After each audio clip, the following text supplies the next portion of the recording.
you guys are the main members of Transistor Sound and Lighting Co. Yeah. Yeah. And is it cool if we say Transistor just to keep it short, right? Yeah. Sure. Well, what would you prefer? How would you prefer to be identified as a band, I guess? Transistor's fine. Okay, great. Okay, cool. Yeah. So the first one I want to ask is kind of like briefly about both of your musical upbringings and like what brought you guys together. I mean, I don't know who wants to answer first, or you can kind of go back and forth. Oh man. We grew up on the same street together. Yeah. Really? Okay. So you're like nibbly friends. No. No, we were a few years apart, so we just kind of knew each other from, Jay lived just across the street from me, so I saw him around when I was a kid, and he saw me when I was a kid, so we've known each other for like a long time. Yeah. Yeah. But you never hung out, I guess, or just like... No. No, not when we were young, no, not at all. So how did you start hanging out, or like what brought you together? We were just both playing in bands, I guess, in our 20s. Yeah. And kind of cross paths. Okay, cool. And yeah. And so I guess you guys both like played like in multiple bands, just kind of growing up, and bands that started fell apart, kind of thing, right? Yeah, probably the usual thing, you just play with some guys and then move on and play with some other guys, and constantly just meeting new people and playing with different people. I played in a bunch of bands, and I think Jay's played in a bunch of bands too. Not as many as you. Maybe, I don't know. And I guess through playing in bands you guys met, or how? I mean, not met, but I mean like kind of like reacquainted, I guess. Yeah, like I think we knew who each other were, and then I don't know if we played any shows together. No. In different bands. No. Mm-mm. No. Jay played in a band that I really loved called Uzi Susie, and I used to go see those guys like all the time. And then eventually a band that I was in and a bunch of guys from that band got together, and we played in a band together then. And then after we were in that band, then we started playing in Transistor after that. So that's kind of where we got together. We were in a band called Liquid Bone Dance together way back.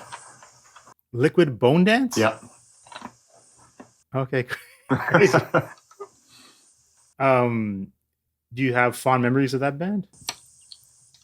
Oh, I do, for sure. Yeah. Yeah, like we had a lot of momentum in that band where we went to like New York and played CMJ, and we were working on some recordings. We went to Detroit to do some recording at the White Room, and it just kind of fizzled out. It got complicated, but I think that's where we kind of like really cemented our friendship and like maybe our common love of certain musical things. And when that band kind of ended, we just started writing songs together. Yeah. With no actual plan or intention at all, really. Just because we just like to write songs and hang around. Well, what were some of like you said that you had a mutual love of certain kinds of music? Like what kind of like, I guess bands or like elements of music that did you share? Well, like I was a teenager in the 70s, so there was a lot of stuff from that time for me, from just like listening to the radio. And when I grew up, I was kind of just listening to AM radio. So it was a lot of old songs, like 1950s and 1960s songs that were on the radio, and early 70s songs. And I remember when FM radio started in Winnipeg, and a radio station called 92 City FM started, and I think I was 13. I think it was in 1978 or 1979. And I remember sitting in the 7-Eleven parking lot, and we were sitting in my friend's car smoking weed, and we were waiting because at 12 o'clock this new radio station was going to start. And the very first song that they played that day was Highway Star. And so I had already been listening to Deep Purple at that point, but I'm still a big fan of that band now. Okay, cool, sweet. I never heard that story. You never heard that story? No, we were at 7-Eleven on Watt Street waiting, me and Johnny Reed. And we were waiting for 92 City FM to start, and that's what it started off with. Wow. Yeah, the beginning of Highway Star. Yeah, it was the first FM radio station here. I think by the end of Liquid Bone Dance.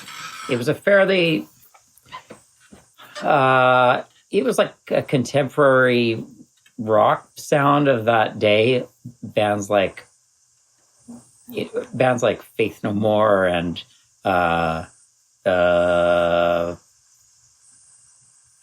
me out. I don't know. I meant to say it was kind of like a fairly aggressive sound for that band. Yeah. Okay. And I think once we came out of that, we were more able to like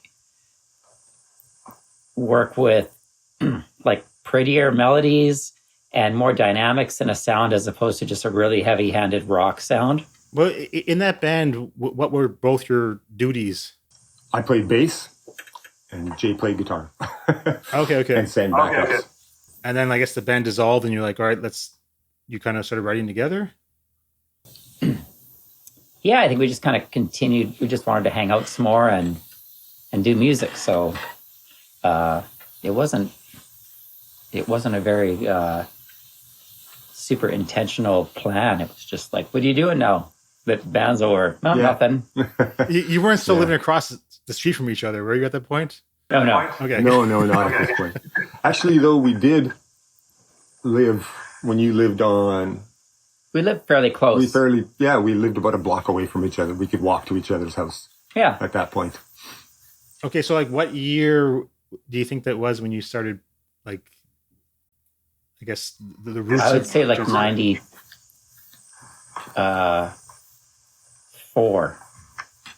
94. Okay.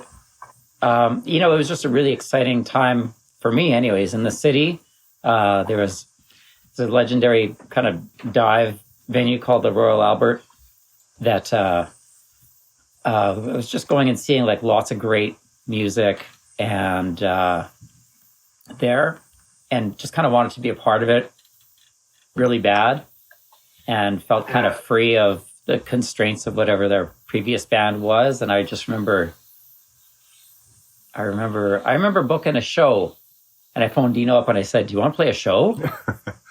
And he was like, okay. And then we had to get some songs together. Did you not have even like an established like set list? You're just like, no. And it was just the two of us. We were playing still like really loud kind of guitars, fuzzed out music, but no drums. Oh, wow. Yeah. It was really primitive. Was it well received? I think it was. Yeah. I think I even had a couple people, like we played a few shows like that. Yeah, just the two of us. And I got a little bit of feedback from people saying like, don't ever get a drummer or another guitar player or a keyboard player or anything. Just keep it like that. So that was encouraging. Were there any songs like from your albums that were played during that time? Yeah. Yeah. Do you recall which ones they were? Is it a curiosity? Oh, so there's a song on the record called Fake Away, and it's kind of like spacey, ethereal. But at first it was loud, and I was like screaming instead of singing. I remember that. Yeah, gently. That one was really weird. Yeah, the original version of that song. If I remember correctly, the percussion for that version was we were like whacking on a metal ironing board, and that was the beat for that version. Yeah. It's probably such garbage, but it was so fun. I guess it's just the question is that you guys are the two members, but there were other members that kind of swirled around the orbit. Is that like how it worked, or? Yeah. Because sorry, go ahead. Yeah. I guess because I think a lot of it came from playing in a band in a traditional sense of being in a band, where it was always like the same five guys, and you kind of rehearsed every night, and you played the songs to the point where you could just play them on fucking autopilot. And I think kind of to a certain point, I think we just kind of wanted to not do that. And so there was always this element of just like when you have somebody new in to play with, it just kind of changes the energy a little bit. And sometimes they have a different point of view, or they'll do something that you don't suspect. And sometimes it's great and sometimes it's not great. But I think we kind of wanted to have a little bit more of just that, inconsistency and not being so well rehearsed, and every time you play a set, it's just the same thing all the time, because it just got to be boring, because I had done that for a long time and been in a band and just played songs. So how would a song, I guess, I guess the seeds of it begin, and how would a song be written, and then how would I guess how did the song factory work? Does that make sense? Yeah, I think we'd always have kind of a fundamental arrangement, an idea of how things would kind of go, but when we were recording, everything was kind of out the window, and we would just create as we were recording. I would say your question about different members, our friend Marty is probably the most important part of the core of what we were doing. The third. Yeah, he recorded our record. He was our live sound person. Just all around great guy to be around. Yeah, our spiritual guide. Yeah. So yeah, he's really important to that band. Yeah, it wouldn't have been the same without it. No. Without him. So he often would just keep the recording sessions just really open and loose and encourage us to try weird things, and he did weird things, and we all did weird things, and that was fun. Anything. Yeah. That was super fun. Yeah. So when you had a recording session, so you had an idea of a song, and then you'd kind of maintain the skeleton, and then sort of play around the skeleton. Is that kind of? I think so. Sonically, we were free to experiment a lot. So we probably had an arrangement locked in and a couple fundamental parts for the basic instruments, but beyond that, because we recorded that record in our friend Marty's house, other than a few tracks that were recorded later on in Toronto. But weren't really on the clock, so it allowed us freedom to just experiment and have more fun. Well, would you play, when you played songs live, would you switch instruments? Let's say, for example, Dino, you're playing bass one time, would you then play another instrument a different time, or were you always on the same instruments each time? No. I would play bass. I played guitar. I played keyboards. Sometimes I just play the radio. Oh yeah. And played the radio.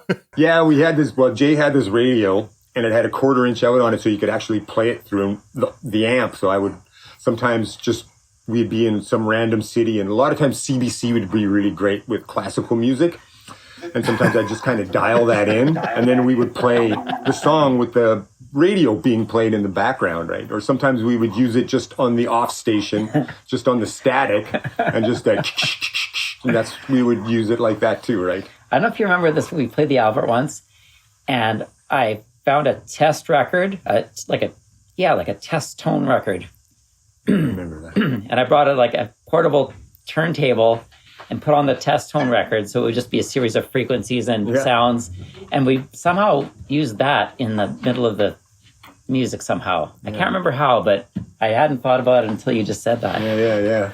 So we were always trying to do interesting things that were fun. Yeah. But what inspired you to because I think most bands would kind of be we want to get this sound perfect, we want to get this tight. What would inspire you to sort of go in unexpected ways where you weren't sure how it was going to turn out? That's the fun. Yeah. It was kind of, yeah, that's what really made it interesting to do, and that's why I think I always loved playing that music and doing that thing, was because it was always and every night it would kind of be different. There would be some songs, some days I would play bass to it, and then other days I would play keyboards to it, or I would opt to not play, and I would just sit on this stage and smoke a cigarette while Jay would play a song. And it kept it really interesting, because sometimes I just I think I kind of got really bored of just being a bass player in a band, and just kind of knowing my part really well, and just being on autopilot, and just kind of going through the, just going through the whole, just the motions of doing it. And when we were playing, it was always just a little on the edge sometimes, where, we would be at a point where sometimes, I remember a couple moments in shows that were just this is not going well, but we're just going to go with it. And yeah. I remember a couple of particular ones, man, like that just didn't quite work. You know what? Early on when we started recording with our friend Marty, I think I came from that headspace of like, you got to get the perfect take, a perfect version of this song. And early on, I discovered anyways, I think we talked about it, that the recording that day was just, that's what it was that day. Yeah. And it doesn't mean it's the definitive version. It's just what it is. And we recorded some different versions of songs that weren't, all the versions weren't on the record, obviously, but it was like liberating to feel like this is just the version that happened today. And this is just happens to be the one that's on the record, but we have that other one. Yeah. Or maybe something else. And they're just snapshots of those days. Yeah. I think it's like a photograph of that day when we recorded that version. That's what those songs are. Do you think that there was any like things that made it onto the record that had flaws and stuff that? I hope so. That's a good answer. Well, I guess when you hear them over and over again, they become less like flaws and more like advantages, I guess, or how to put it, but like. Yeah, I think a lot of those imperfections, like the inconsistency, is the consistency of that record. I've always thought, you know. Can I ask a question about that line? Actually, sure. I've read that in media about you guys. The inconsistency of our consistency. What is that the name of something? I've heard that mentioned before. I don't know. I think it's something that just one of us said one day when somebody asked us a question. I think Dino owns the trademark to that particular line. Yeah, so. might be. So it has no canon in Transistor's official. No, it's not like there's no album called that's unreleased or something like that. No, no, not yet. Just check, yeah. All right, just checking because I've seen it written somewhere and I'm like I was just okay, cool. All right. It might have been in a bio or something years ago. Can't remember. Yeah, I know. Yeah, I've seen some reviews of the record. You know, as early as just like a couple years ago, even still people reviewing the record. My son has showed me stuff. He's like, Dad, did you see this? Or did you hear this? Or did you see this? And it's like, no, I didn't. And sometimes I'm always shocked that people, like after all these years, that people are still, you know, interested in what we did, you know, those days. Yeah, totally. Well, I'm asking you right now to talk about it. the tribute record that just that I listened to that and that's what made me I guess like sort of feel okay to approach Dino, because I was like I wasn't quite sure if you guys wanted to talk or not, so I was like maybe how you found us, because wow, that was just like so overwhelming. Like I feel such gratitude to all those people it's incredible to do that. Like I'm super proud of that record. And for anybody to want to do that was just amazing to me. So especially like such a huge group of people, you know, like I can't even just from making records and knowing what it takes, like to get 16 bands together and to organize it and do the artwork and to get it out there and to, man, that's, I am just like, I can't even speak enough about how, you know, amazing that people did. I'm jealous that my own band didn't get to play on it. I'm like, oh man, that's how I feel about it. I didn't know it was happening, but we didn't know either until it was kind of going to press, I think. I knew a couple people that maybe were on a couple of the tracks, but the main guy that put it all together, I'd never met before. We didn't have anything to do with it. Nope. Nothing. So that made it all the more like it's just exciting and just feeling super grateful about it. Yeah, it's I've listened to it. It's really good. But it does not. It pales in comparison to the original. Maybe this is like a naive question to ask. Was like to be signed onto a label, because I'm looking at the releases you had. Like, were you just playing shows and then like someone came to scout you out, or did you submit something somewhere, or how did that whole process happen? You look at each other like, I don't know. I think Jay probably knows the story better than I do, because we had recorded a bunch of stuff and we started making cassettes. well, Jaded. Yeah. And he would make cassettes, and they would all kind of have different songs on them. And I think you went for a trip to Toronto, and you took a cassette and gave it to a guy named Dave Bookman. And he played it on his radio show. And then through that, I guess a bunch of people started asking about us, and we managed to get a show at Canadian Music Week. And then we showed We up. actually got 3 shows. Yeah, we actually ended up getting 3 shows because we knew a friend of ours, Jody Ferniehow, was booking them. And so the very first show that we played, there was all of these people came to see us play, and we were like, what? This is fucking crazy. Like, how did they even, like, there was just so many record label people and stuff at that show. It was just kind of really weird. Like, because we hadn't called anybody. We hadn't done anything. We kind of drove all night, and we almost didn't make it. Remember, we had to sleep on the side of the road in the van because the snow was so bad. And we almost didn't make it into Toronto to do it. And then we played our first show, and there was just tons of people. And then all of those shows we played, there was just so many people at them. It was really crazy, actually. Yeah, I remember being so excited. It was just, wow. Had you toured in Toronto before? No, No. we hadn't been out of the city yet at that point. Never, yeah. Yeah, it was pretty amazing. Wow. Dave Bookman had a really influential, I think he was like the John Peel of Toronto. Yeah, He had this weekly radio show, and he played whatever he wanted. And like Dino said, I was in Toronto on just a fun trip, and I thought, I'm going to drop off a cassette to that guy. So I went, found the station that he was on, and I gave it to his secretary, I guess, thinking like, oh, he'll never get that, or we'll never hear anything about it. And then he phoned my house and left a message on my answering machine, and it was kind of confusing, actually. But I guess he played it a few times on his show, a few weeks. And by the time we went to play our first show in Toronto, there were people from like Mississauga and the surrounding area that had driven in to see us because they heard it on his show. So yeah, it was just amazing. Well, was that the tape? There's a tape called Transistor Sounds with a period at the end of it. Could that have been the tape? Oh, gee.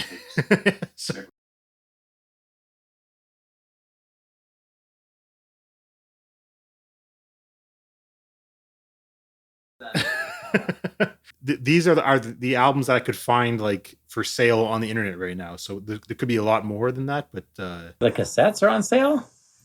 There's a cassette. It's called Transistor Sounds with a period at the end of the sentence. Huh. It appears to be printed on white paper. Yeah. Wow. Yeah, I remember they were all kind of named differently. There was Transistor Family, Transistor Deli.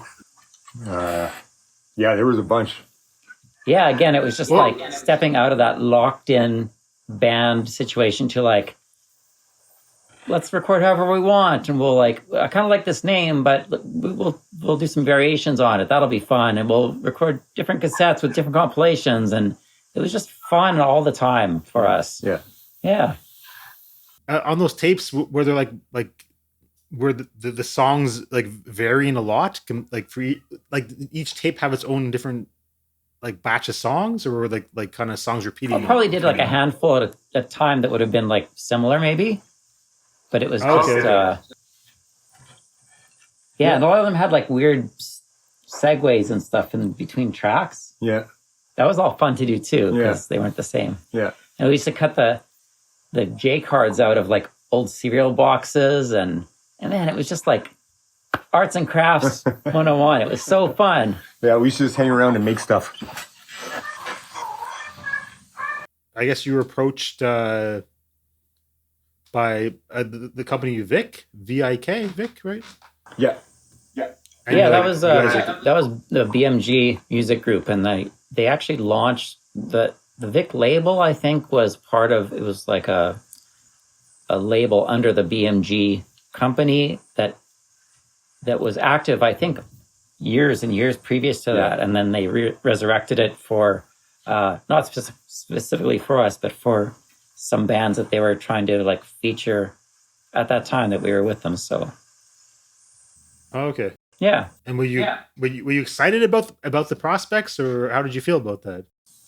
How did you feel about that, Dino? About a record deal? We were really kind of not really interested in it.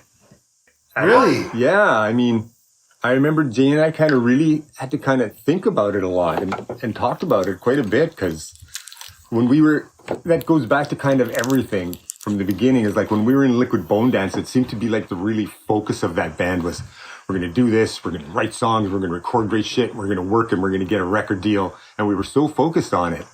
And then we had some, encounters with some record label people in that band, and it was kind of very strange. And so I remember when we played that first show, and I remember going backstage at Lee's Palace, remember? And it was like, there was like every A&R guy from every record label was there. And I remember walking in the room, and I remember saying out loud, I said, like, are you fucking kidding? And that's what I said. And I remember saying, oh, like, I shouldn't have said that, because all these record label guys were like, oh, like, sure, we met you before, but now we're here for, and it was very strange. But on that same thing, I remember. I don't remember that. I just want to say. Jay doesn't remember. I remember that. But I also remember is the guy that signed us was a guy named Keith Porteous. And he was there, and he did not even really talk to us at all. And he was sitting on a chair with a magazine that was upside down, and he was pretending to read it. And then when we were getting ready to leave, he gave me a business card, and he said, hey, if you guys want to hang around in Toronto for a couple of days, I'll put you guys up, and we'll get together and just hang around and talk about music. And so Jay and I thought about it, and we thought, why not? We'll stick around. We got nothing else to do, so we'll stay in Toronto and talk to this guy. And so we ended up doing that. And he made a real good case for getting involved with the record label. But this character sounds like almost like a spy. Like he had an upside down magazine. Yeah. And was like, was convincing to stay around. It doesn't sound like it would happen today. Like it seems like they needed to fool people into like signing contracts. Sort of. No, Keith just ended up being a really odd dude, and he knew about as much about record labels as we did. So it was pretty interesting. From there, there was like a cardboard had a candle on the front of it. Oh, yeah. That was the little EP. Yeah. It's a lollipop. Oh, it's a lollipop. Oh, I thought it was a candle. Oh, okay. That's interesting, though. I'm glad that you found something different in it. Yeah, that's cool. I thought it was showing how a candle, the flame doesn't show a shadow. I thought it was showing that it did show a shadow. Anyway. Oh, wow. Yeah, that was wrong. Wow. Yeah. But so there was that, and there was also a vinyl that was purple. And so what was the arrangement to release both those things under the label? I guess there's like little promotional things, or the EPs, or what? I think that like to a big company like that, they were looking at ways of promoting and building interest and excitement rather than just putting out a record and hoping it would sell or not. So I think we were happy to do those things instead of just putting all our eggs in one basket and hoping that it was successful for them and for us. So those were the kind of two official type things that we did with them before the full-length CD came out. And I noticed too is that the song Prince Vince was declared as a 4-track version, like almost like you knew it was going to be re-recorded in a more like full studio, I guess, version. Like I think it mentions that on the actual pressing. I don't know what our intention was, but it was definitely, I remember it being the 4-track version that was on there. Yeah. Yeah. Yeah. There was actually many versions of Prince Vince. 21. Really? We did 21. Yeah, I have them at home. There's 21 different versions of that song. Yeah. What was the difference between them all? Like what was the? I think it was the exact same song, just different instrumentation. Yeah. Okay, that sounds really interesting. Okay. Yeah. I read that a lot of the songs had different instrumentation. Like you had a song like a skeleton and you would record it in different ways. Is that happen a lot? I think quite a bit. Yeah. Yeah. Yeah. I mean, some of those even some of the songs that are on the record have completely different versions that were recorded. And actually, just recently, we were hanging around with Marty when we were listening to the tribute record. And then we were just talking about a couple versions of songs and going like, where are those? Like, who has those? Like, there's a couple that I haven't heard forever that I would love to hear. You know, like Three Chords, there's a full-on band version with drums and guitars, and it's just a straight up bass, drums, guitar version of that song. Yeah, it's a rocker. Yeah. I think I actually have a question here that asks that the very question. Does Three Chords have a full band version? It's pretty hilarious. Actually, there actually is one. Crazy. Yeah. Yeah. After doing, I don't know, a handful of songs, just the two of us, not songs. After doing a handful of shows, just the two of us, we had a friend come and play drums with us. And so then it was kind of a trio situation for quite a while, I would say, right through the recording of most of that record. Yeah. And, we had other drummers tour with us. My partner came along and played third bass on Good Egg and some other instrumentations. Yeah.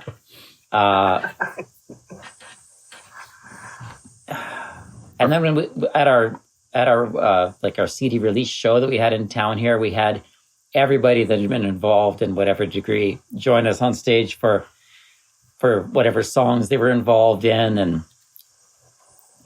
we had a friend, Greg Hannock, who's kind of like a weird freeform multi-instrumentalist, play like our entire set with us. And what was the question? No, I was asking about like the different like ways you play songs. Like, right. That's why. That was my point.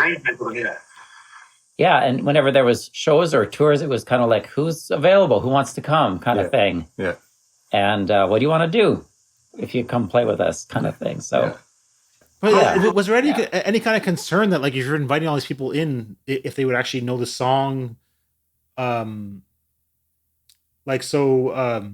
not very difficult songs. I would they're not, but they are a little bit though. Like I learned how to play like Jaded and Elated when I was like 14 years old. Wow.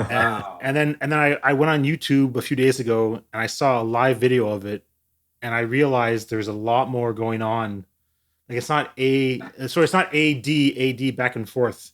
There's like little notes being played in that wah sound. Yeah. And I could see it on stage a little bit, and I kind of figured out a little bit more. So like wow. There's basic ways to play the songs, but there's more intricacies happening, like sonically. I think at this point in time, somebody would have to show me how to play that again, because it's been a long time. So if you figure it out, yeah, get at me. I have to like enhance the video of you playing it, but yeah,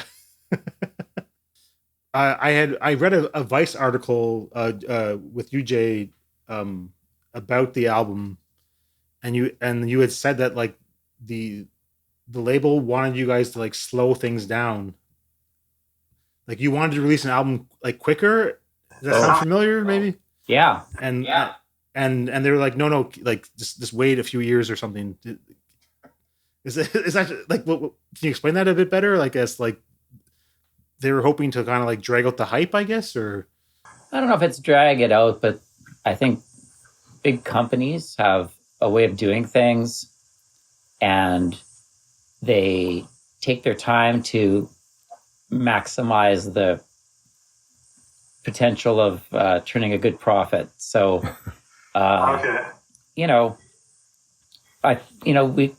we had those songs kind of together and recorded in 96, and it wasn't until 98 that it was officially released.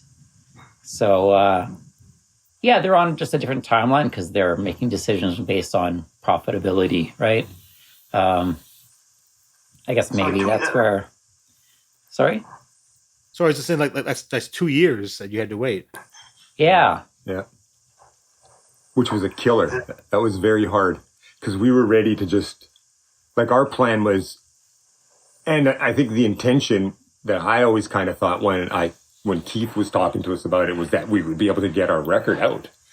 And that was kind of always the hope. And then it was like, okay, but now this, now that, and now this. And I remember at one point being in the studio and they really were trying to push us into, because that whole record we recorded ourselves. Pretty much. Me, you, and Marty. And we recorded a lot of those songs in the basement on an 8-track, reel to reel. So, and that's the way it came out, because that's the way we thought it should. But the record label had some ideas about going back in and rewriting some songs to make them longer and more like hits, like singles. And I remember vividly having a conversation late in the night with the A&R guy about Prince Vince and him wanting it to be like a 3.5-minute song. And I said to him, I said, fuck you. I said, that's how long it is. And that's all it is. And I said, if you don't fucking like it, we'll get on a plane tomorrow and go fucking home.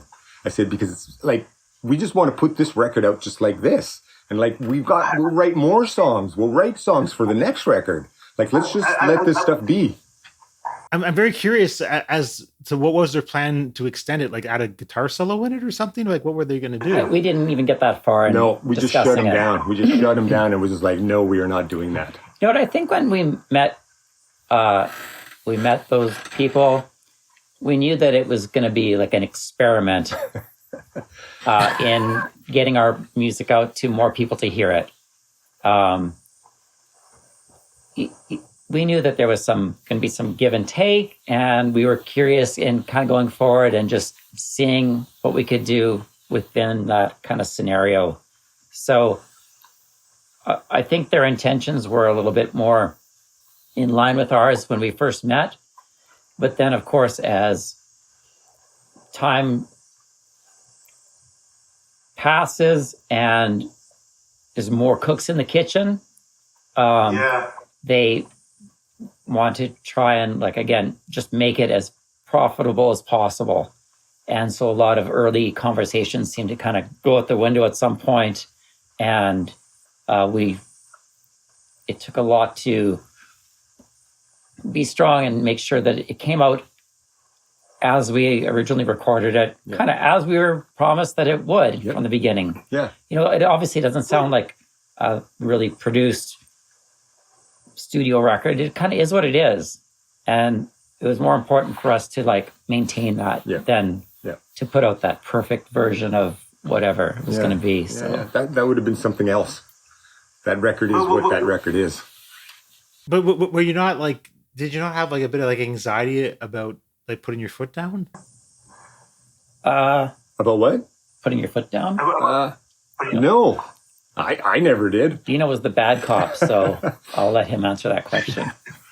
Yeah, I don't know. I remember having many meetings with those guys about stuff and trying to just move things forward with the intention that we had going into it. Like, it was like, we just want it to be what it is. Like, this is what it is. Like, and there was a certain beauty in that whole thing. And I'm happy that we stuck to our guns and was like, like, let's just put it out like that. Like, because that's what it is, you know? I think I remember in our early conversations agreeing that let's put this out as it is. We like it how it is. It kind of represents where we're at. And let's just kind of move forward, and we'll keep moving forward. Yeah. And we'll, you know, I think we thought we would have a career moving forward in these small steps on a smaller budgets. And it just didn't work that way in the end. So it just became less fun, I guess, over time. Okay. So it sounds like maybe the machine may have beat you down a bit, I guess, in the end. Is that what you feel, or you like? Oh, sorry. I think we fought the fight to get our music put out the way that we wanted it to be, and it took a long time. I should say that the record is impeccable. Is that a word? Impeccable. Okay, impeccable. Yeah. So I saying you fought the good fight. And just, oh, that's okay. I'm just happy that it came out the way that it did. Yep. Intact. Yeah. And I have no regrets. Like a lot of these songs were recorded they were home recordings on 8 tracks and stuff, or like how was Yeah. it? Yeah. Was there anything that the studio said that you should like re-record, or like, or a new song that you made with them, or? I can't remember. Yeah, it's a lot of that. I think at some point they were hoping that we could polish it up and make it more professional sounding. Yeah, and I remember we even went in and tried. A couple times we were like, okay, we'll go in the studio and try to do a remix, because we were always up for trying stuff and go to a different studio and see for fun. Marty always thought it was a great idea. I was like, yeah, let's go and do it. But a lot of that stuff was just, again, it's that whole idea of just that snapshot of those days. And when I think back now, I think that, like I have this real feel that, like, even while it was happening, I knew that there was something kind of special about what we were doing at that time. And that's, I think I hold a lot of those memories so close still, Yeah, me too. Because of that. And it was really important for me. And I think for both of us. Yeah. So like for certain songs, you would do a traditional mix where the bass is in the center and you'd have like guitars panned. But other songs like Jaded and Elated, Coffee Song, and anyways, Mayonnaise. Those three, the bass was panned on one side and guitar was panned on the other. Something like Elegy for Peaches was like more bass in center, and there's a lot of each song had its own sonic. I don't know how to put it, like umbrella, or like the where things were panned were different on different songs, right? And like how did that come to be? I don't think it was intentional. It wasn't intentional, really? No, I think just track by track, we were like, let's try that. Yeah. When we were mixing the record, we were just talking about this last time we were with Marty. We would all have our hands on the console, and it'd be like, okay, well, that pans at this time, and that volume needs to come up at that time, and then this comes in at that time. And so all three of us would be mixing live while we were mixing it. That was before the computer recording. Yeah. So it was all hands on, and it was so fun to do, And I think that's the other reason why, because with computers now, it's just all, but we sat there and we were like doing everything manually. It was super fun, man. And you had to practice it. Remember, we'd run through them. Yeah, we'd practice our mixes. We'd practice our mix before we would try it, right? Okay, we'd know where all the fader moves had to be and the volumes had to be, and know. Wait, so the way it worked is that the mixer board would have like a memory, and then when you move a certain way, then no. Oh, you have to like literally. So you have to practice, like, okay, everybody, like the song starts playing. Yeah. Okay, what knobs are you turning? What tracks are you doing? Yeah. Okay, check. Okay, I got my stuff, and then we would do it. We'd actually sit almost like in a bobsled, like in front of the speakers, and Marty would be first, I think, always. And we'd sit in a line so we could hear the full stereo spectrum. Yeah. And that's how we'd figure out levels of things, and then we'd practice like turning the pan or adjusting a level or something like that. And it was like all hands on deck when we would be mixing. Yeah. It was so fun. Yeah. And it gives it a certain kind of depth to it. Hey, that's really cool. Oh my God. I always just I always assumed that was a very intentional thing, but yeah, because when you have the bass coming out of one headphone, like it, like very tight, right? Like it's that I thought that was like a very intentional thing. Well, I would say like those choices were intentional, but it wasn't like song to song. It wasn't like, this is our thing. It's always hard panned or it's always down the middle, and song to song, like the choices were intentional, but without regard to any other songs or like as an album, I guess. Yeah. Again, I was going to say that it just kind of goes back to everything else, like about that, like playing keyboards for one song, and then the next day maybe play bass for that song. And the same thing with when we mixed, it was just kind of like, okay, we're mixing this song today, and this is just how we're doing it, We never sat down and wrote down, okay, well, this is going to be panned left and it's going to be that. It was just that moment. Those decisions were all made right there while it was happening. Yeah. Like, that sounds good. Do that. Okay. Let's do that. Yeah. Yeah. So we in a room with two big speakers, and then you could hear like the effects that you were doing, and you're like, all right, that works. Like Yeah. having the bass come out of one speaker. Okay, all right, okay, crazy. I had no idea how that decision was made. I always thought, because like I used to record with 4 tracks, and sometimes you'd have to only pick a left or right speaker. Yeah. Yeah. You didn't have enough options, so you have to pan it a certain way in order to make it work. Right. Yeah. Okay. Anyway, so can I ask you some questions about the songs? Is that okay? Sure. Yeah. All right. Cool. I mean, if you guys are you just tell me when to shut up, I'll shut up. But Oh no, man, that's awesome. No, you know what? This is super nice. Like, I'm just so stoked that anybody cares about that music, because I love it and I'm super proud of it. So Yeah, me too. it's really a treat to talk to anybody about it.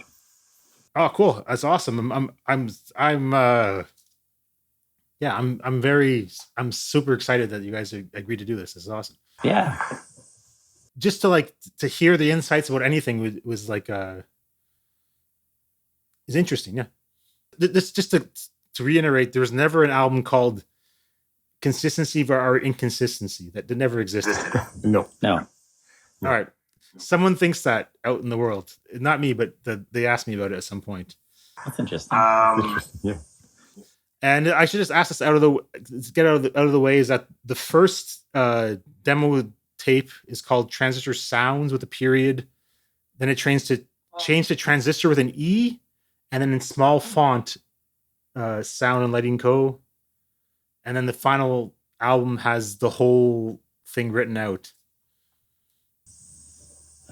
I don't know what the first recordings would be, honestly. Like, I remember having some stickers that were Transistor Flux. oh, the Transistor Flux. Remember That was those? another one. Yeah. Family Flux, okay. Yeah.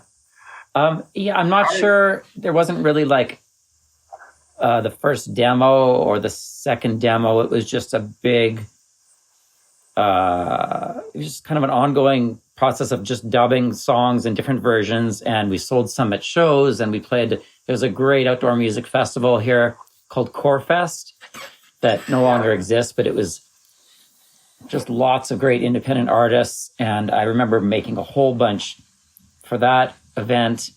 But it wasn't like, here's our demo or here's our first batch of recordings. It was just a constant, like, we have a pool of songs.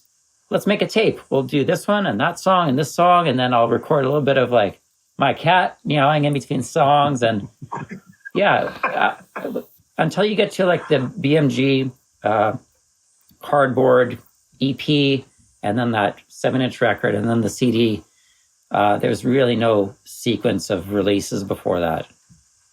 Can I ask this for the vinyl record?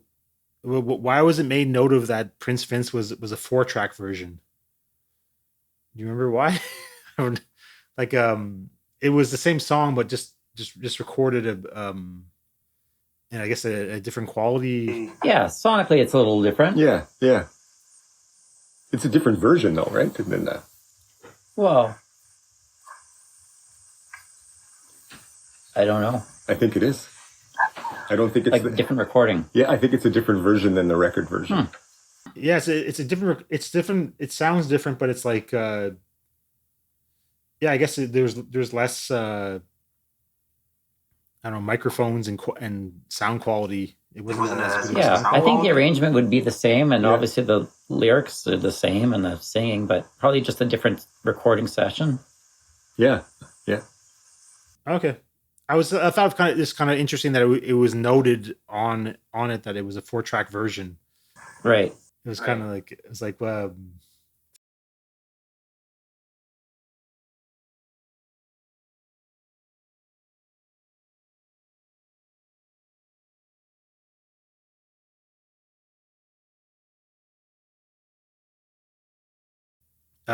so let's talk about the LP. First song is Coffee Song.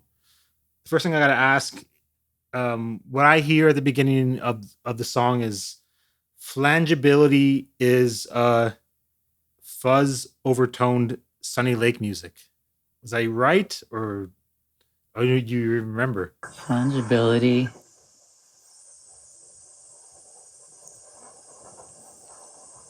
Yeah, Sunny Lake music. But what's the words in between? I don't remember.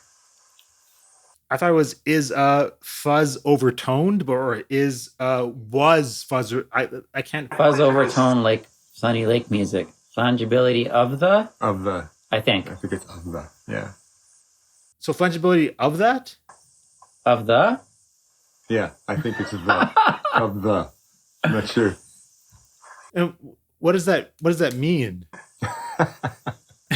Oh no! Is it describing the record? I couldn't quite figure out. No, I think that soundbite was from you little. Geez, when it was just the two of us. Still, we had a rehearsal space downtown, and I just remember in the dead of winter when it's like as cold as it could be, we'd like work all day, and then go home and have a nap, and then around 10 or 11 o'clock, we'd go get coffee from Tim Hortons, and then we'd go sit in that cold warehouse with our parkas on and like play guitar a little bit and then just talk about music. And I always recorded those on my cassette recorder. And I think it was just a soundbite from that. Yeah. Okay. I don't know what it means.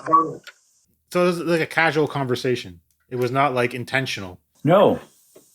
But it sounded cool, I think. And that's why we decided to put it on there. Yeah, so it sounds like it's trying to describe the whole record, I guess. But oh, that's interesting. Did Coffee Song and that clip exist together? No. No. Only when it became a full LP did you paste it at the front? Yes. Okay, so you kind of thought it might be like an intro to the whole album, maybe. I don't know how it happened. I think again it goes right back to that. I don't know how much thought was actually put into it, other than hey, like that's cool. Let's put it in there somewhere. And I guess did you have like a decision making which song came first, or I guess was that phrase determined to be at the beginning of the record or the beginning of that song? I guess. Yes, that's what I should ask. Yes. Yes. Yes to both. At some point, we must have been like looking through old cassettes for like interesting sound bites and way to like segue songs, maybe. Yeah. Yeah. That's my only guess as to why that happened. Okay, cool. How were those feedback sounds made? Oh, we can't talk about that. No, it's like a secret McDonald's sauce or whatever. This interview's over.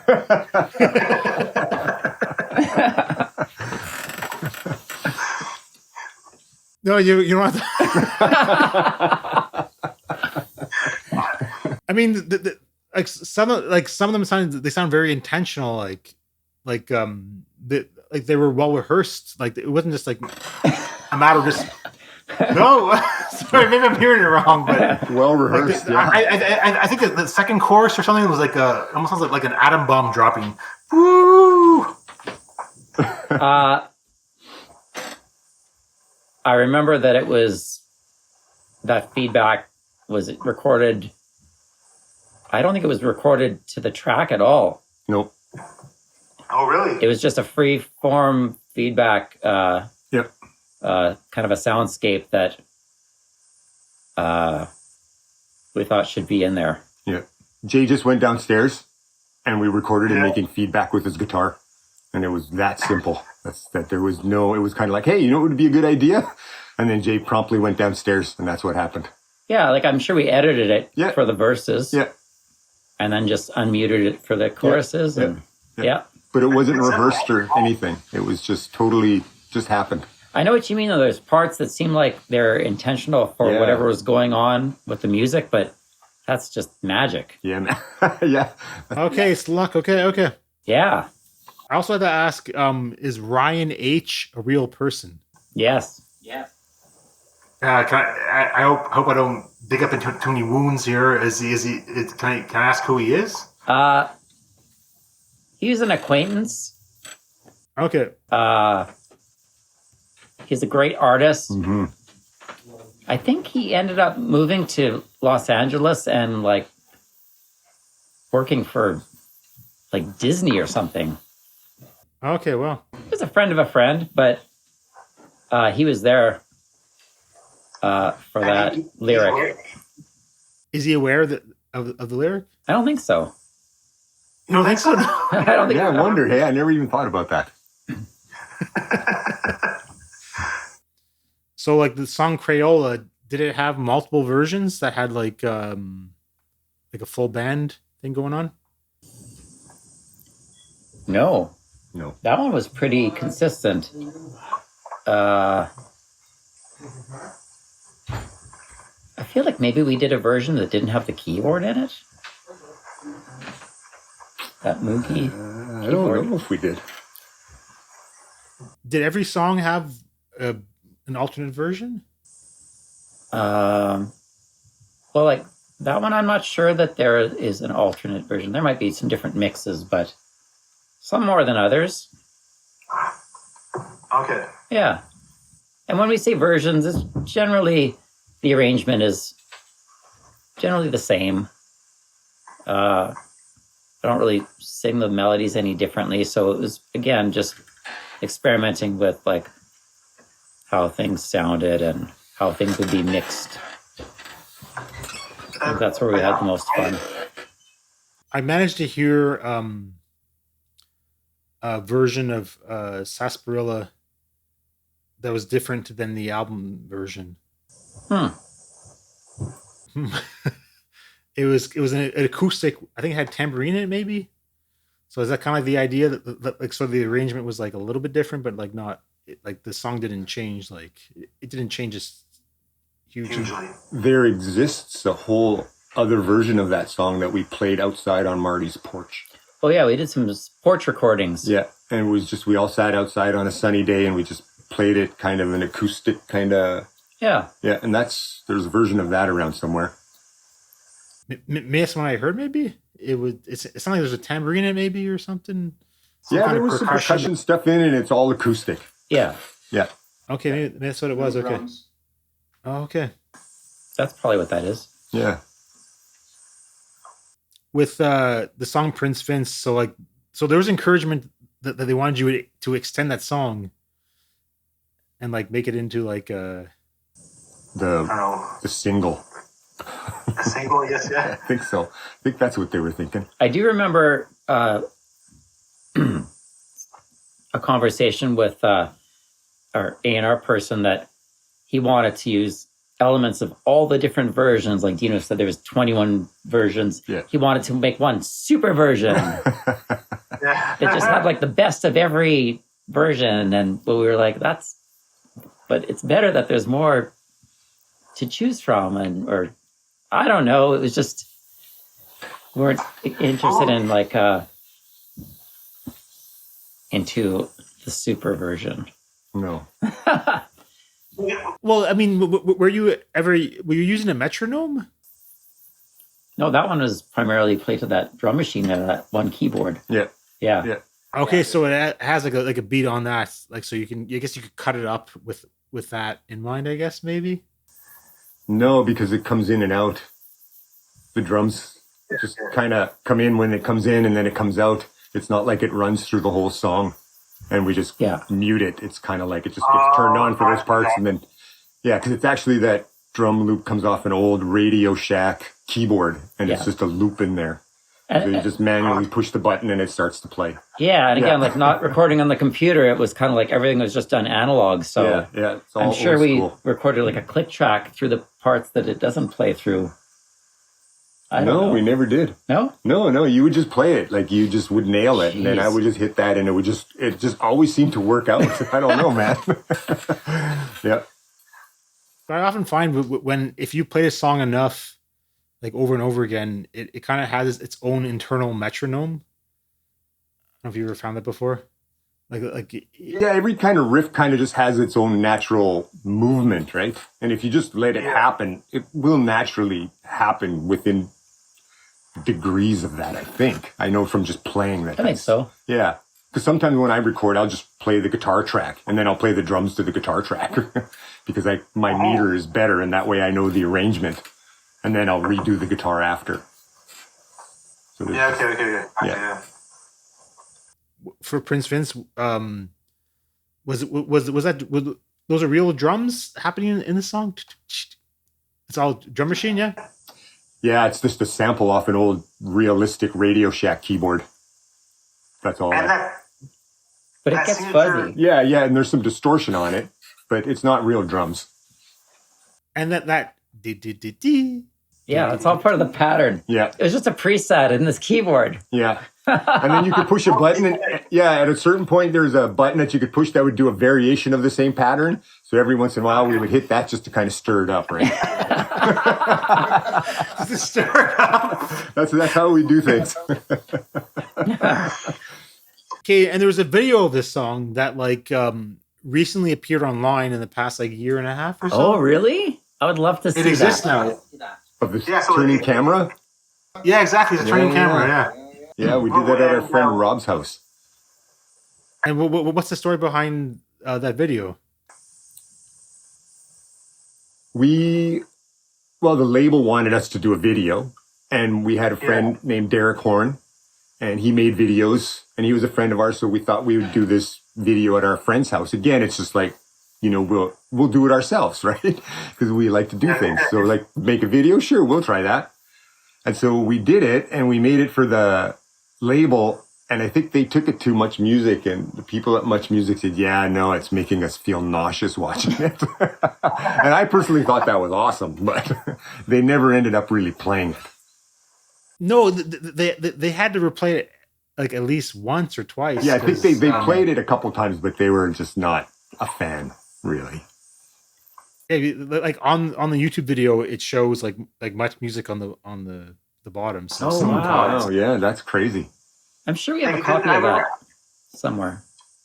I remember my brother like we had a VCR and he caught the end of it and he taped it for me. He's like, Wow. That's awesome. Oh my gosh. Yeah, that's awesome, man. I think it was a great I think it was a great concept, but it took a long time and we worked through the night and it was just lots of friends, but by morning and the sun was like almost coming up, everybody was just so done with it because it's a single shot. Yeah. There was no editing involved, so we were like, all right, let's do it again until we like got a good take. oh, so there was no pausing. No. I thought sometimes the camera would turn somewhere and pause and then No? No. it was all one shot. Okay. Yeah. One shot, That was well rehearsed. Yeah, okay. It was so neat. There's actually the videographer, I think, who was also a friend and worked on music videos at that time. He had a camera under the couch and it recorded all the behind the scenes footage of that one shot going in. I would love to see that because at some point it was just a parade of people following behind the camera and like either coming into the shot for the next revolution or getting out of the way. And I think I saw it a couple times when it was first shot. Jay Myris. Wow. Yeah. Wow. Yeah, that was a lot of fun, but it was a long night and a lot of work. And thank you to all our friends that were involved in that. Yeah, I would love to see that too. Oh man. I was going to ask a question about like Sasparilla. Like, I guess I'm trying to understand is like when you recorded the album, like you're both in and out, like or like sometimes it's the two of you, sometimes there's other members playing. In the recording? Like for Sasparilla, how did I don't know if you don't even remember the recording for that, but like were you playing as a full band or were you just like changing instruments and like Sasparilla there's a lot of tracks in that song. Like there's a lot of bass tracks. I know that for sure. There's probably 3 or 4 bass guitar tracks. Really? Wow. Okay. Crazy. Yeah. Like in a couple parts, right? There were a bunch. Yeah, because there's that riff on the intro. Yeah. And then there's like just a root note. Yeah, just the basic bass part. And then there's those ding, ding, ding, ding, the harmonic-y things in there too. We probably recorded like bass drums and guitars, but then just did lots of overdubbing and... Yeah, who played drums on that, Mark? Or was that after? Might have been Mike. Mike? Yeah, maybe it was Mike. Yeah, I think it was. That was early on. Yeah. Yeah. We don't remember stuff. we're just having a conversation. What was that? Just talking with you right now, it's like amazing how I remember it, just how fun everything was. Just kind of revisiting it, I guess. Like, Yeah, man. it was so long ago that I have good memories of it, but actually talking about things in depth is like really takes me back, and I'm like, wow, that was so fun, and it was just such an exciting time. So thank you. Yeah, man. It seems like things were a bit like transient. Like you weren't quite like there were members coming in and out. Because I remember like reading the description in the back is like sometimes this person played this, sometimes this person played that. Yeah. Like a lot of like I guess you guys were the core members, and there's like everyone else was kind of coming in and out.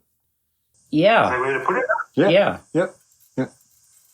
Especially with like touring and shows, there was lots of people coming and going on the recording, maybe less to a lesser degree, but yeah, and that felt good. It felt good to, and we just had great friends that were always up for being involved. So it allowed us the freedom to not have to settle into our experience beforehand in other bands where things were locked in. Yeah. There's something exciting about not always knowing how things are going to turn out. It makes it it makes just playing way more fun because you don't know. And I mean, it's like physics, it's actuality versus potentiality, right? Because potentially you get up there and it could go really fucking great. And sometimes things are awesome. And then other times things just go totally freaking sideways, right? But you got to put yourself in that situation to be able to have that happen, And I don't think a lot of people would want to be in a situation where they're on stage and are super uncomfortable because they don't know or they're not super comfortable about their part. Okay, cool, man. That's really cool. No? Yes? I don't know. I was going to ask a quick question about because I'm going through the songs here on the album, and the blanket gives you Zen. Something I want to ask is like there are certain songs on this album that have like a structure that's not like a verse chorus, and this is one of those things. And I wonder, I'm not sure how I should say this. Like, I guess like, is there something that inspires you to go in that direction where it's like once a part happens, it never repeats itself again? Does it kind of spice things up? I call it like journey music. Where it never there's no chorus. It's just like this is one part, next part. Is there like a admiration for that style of writing? You guys look at each other. I think we both have a sense of value in parts or sounds that happen once. Yeah. And it makes them like super special. And if you love that song or you love that moment where something happens only once, it's like so exciting when you're listening, just waiting for that thing to happen. Yeah. Yeah. Okay. That's awesome. All right, cool. I won't ask any more about that. A curiosity about the song "Anyways, Mayonnaise." That snare drum, pop, pop. Is that just like literally someone just hitting a snare drum? Pop, pop. That was the sound for that day, I guess. Yeah. Yeah. Was it a sample or just over and over again? That's a real drum. Yeah. Okay. We're so old, there were no samples at that moment. Sampling was really tricky then. Not like now. So sampling was something you did in Mama's kitchen over the stove with a wooden spoon. I guess how was the decision made to make that into like the video, like the big single? I guess. Do you remember? I don't remember how that happened to be that song. It was just kind of like, oh. I don't recall either. I seem to think it was because it was like a rocker, maybe it seemed a little bit more in line with a lot of the music that was popular at that time, or that was a great time for indie rock. Yeah, We just happened to be there at the right time. So I think that's why they chose that. Yeah, I don't remember. I don't remember why that song in particular. I know that there were some others that were talked about. I know I had my. Well, what was yours? I'm curious. What you wanted it to make to be the single? Me personally, Yeah, I'm curious too. Which one? I would Jaded and Elated, I think. Oh, okay. That song. My son just loves that song, so I hear it. It's on one of his playlists, and I hear it around the house every once in a while. And that song moves me. There's something about that particular song that I just love. That would have been a great pick. Jay, do you have one that you would have picked instead of Anyways Mayonnaise? I don't think so. Okay. I don't remember like that being an issue of contention with the record label. No. For me, anyways. No, it wasn't for me either. I was just kind of like, okay. Yeah. I like them all. And that video was so fun to make. There was lots of great people involved. Yeah.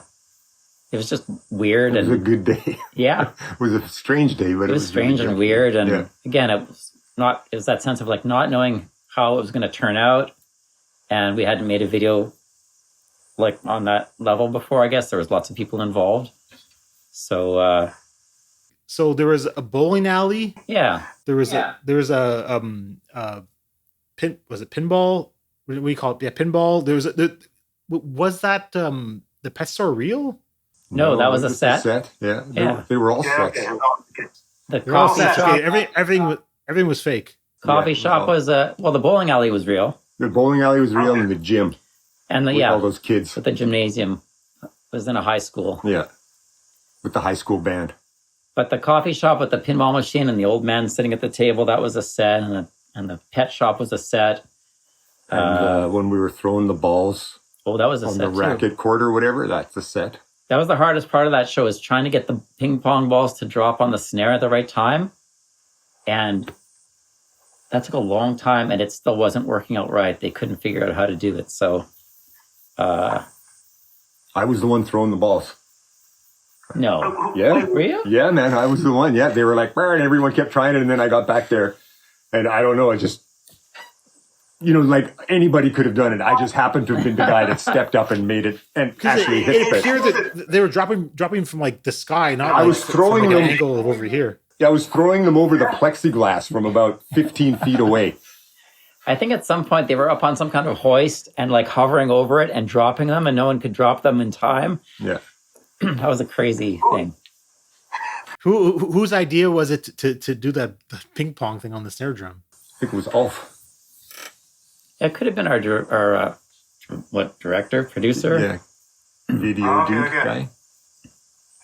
Yeah. Man, okay. I don't remember too much about that. I guess for this video, it solidified you as like a 2-person band. Is that how you thought about yourselves, as a 2-person band? Only the two you were in the video. Yeah. I'm not sure. I don't know if I ever sat down and put a name on what we were doing. To me, it always just felt like Jay and I were just hanging around, making music, and some stuff happened, and we went out and did a bunch of stuff. And it was just kind of, sometimes it was the two of us, and then Marty was always kind of around. Oh yeah, our friend Marty's in that video too. He's carrying a little amplifier into the gym and like plugging it into one of our guitars. Yeah, that's Marty. Why didn't he appear more in the video than that?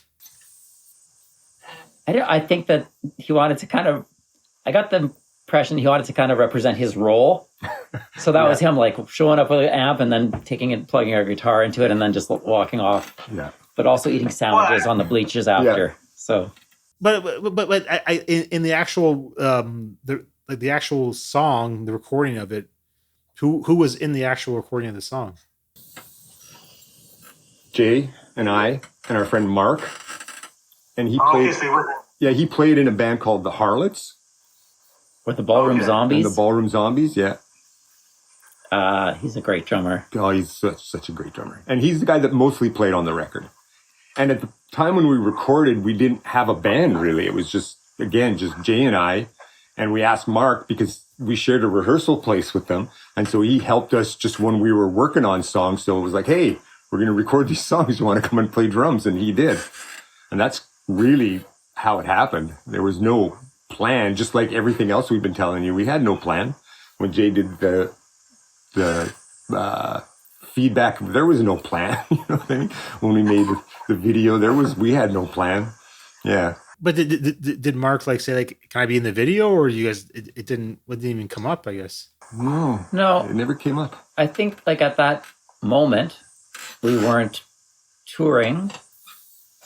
I feel like maybe we were in Toronto doing like, I think we did some photos. The record company wanted photos, like promo photos, and so they wrapped that up into doing a video at the same time. And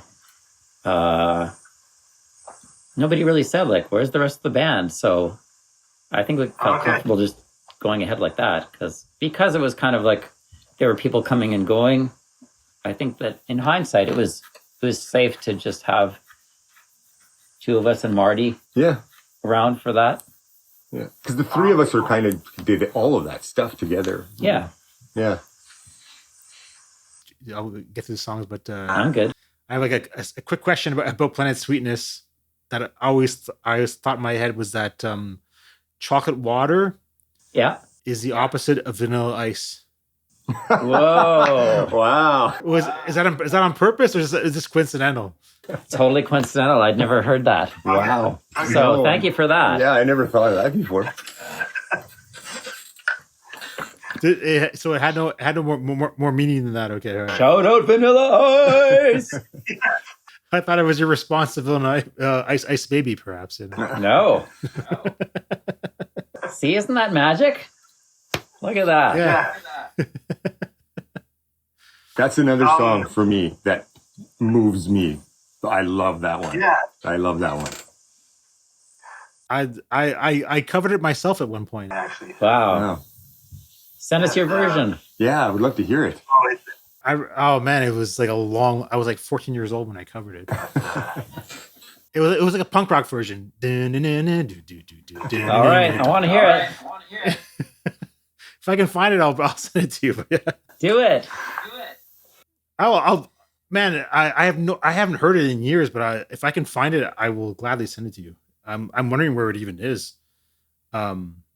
If not, I'll do a new version of it. All right. Awesome. Deal. That's awesome.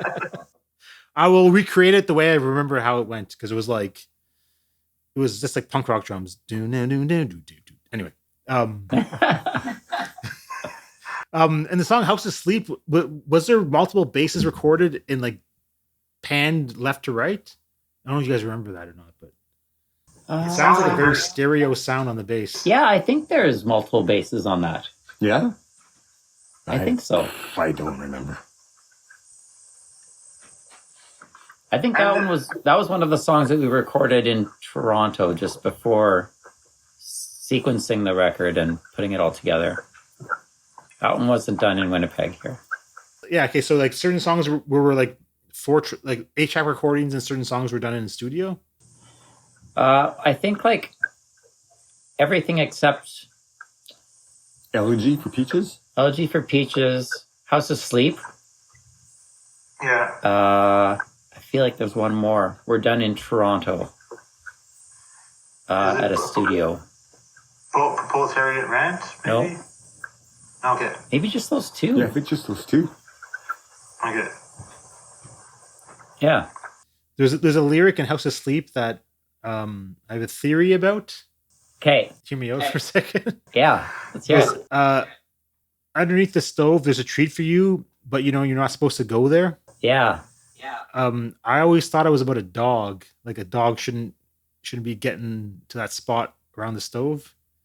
Was there a meaning behind that? No meaning. I think my partner and I had 3 kittens at the time. Is where that came from. Oh, okay. So it is about a pet though. It's just not a dog. It's a cat. Yeah. Yeah, they were like so tiny that they managed to like get squeezed in under the fridge, and I was like, I guess that's just what that was from. Yeah, super deep, hey? It sounds as deep as it's pretty close to what I thought. Just it's a cat, it's a kitten, not a dog. Yeah, Yeah. that's pretty close. For the song "Good Egg," in the liner notes it says that it was recorded through a phone. I guess the ending part, "Good egg, good egg, good egg." Yeah. Do you remember that? It was that like you were recording it originally normally, and then someone said put it through a phone. Yep. That's exactly what happened. It was one of the engineers in Toronto where we were mixing. Yeah. Did you like dial a number and then call it in? That would be a Marty question. The technical, how they did that, how they ran it through the phone line and made it come out the receiver and just recorded it. It wasn't a plug-in, that's for sure. No, it actually was run through a phone line somehow. Yeah. No, it's serious. Yeah, I think it was just missing something. And I believe like the engineer on that session was like, it was his suggestion. So Yeah. his name's on the credits. Yeah. I don't remember who that was. I know there's definitely a bass panned one way, and I thought it was another bass panned the other way, but maybe it's a guitar for that song. I think it's all bass. Is it two basses just panned in two different directions? The bass, it's just all bass, Good Egg. But they're playing different notes though.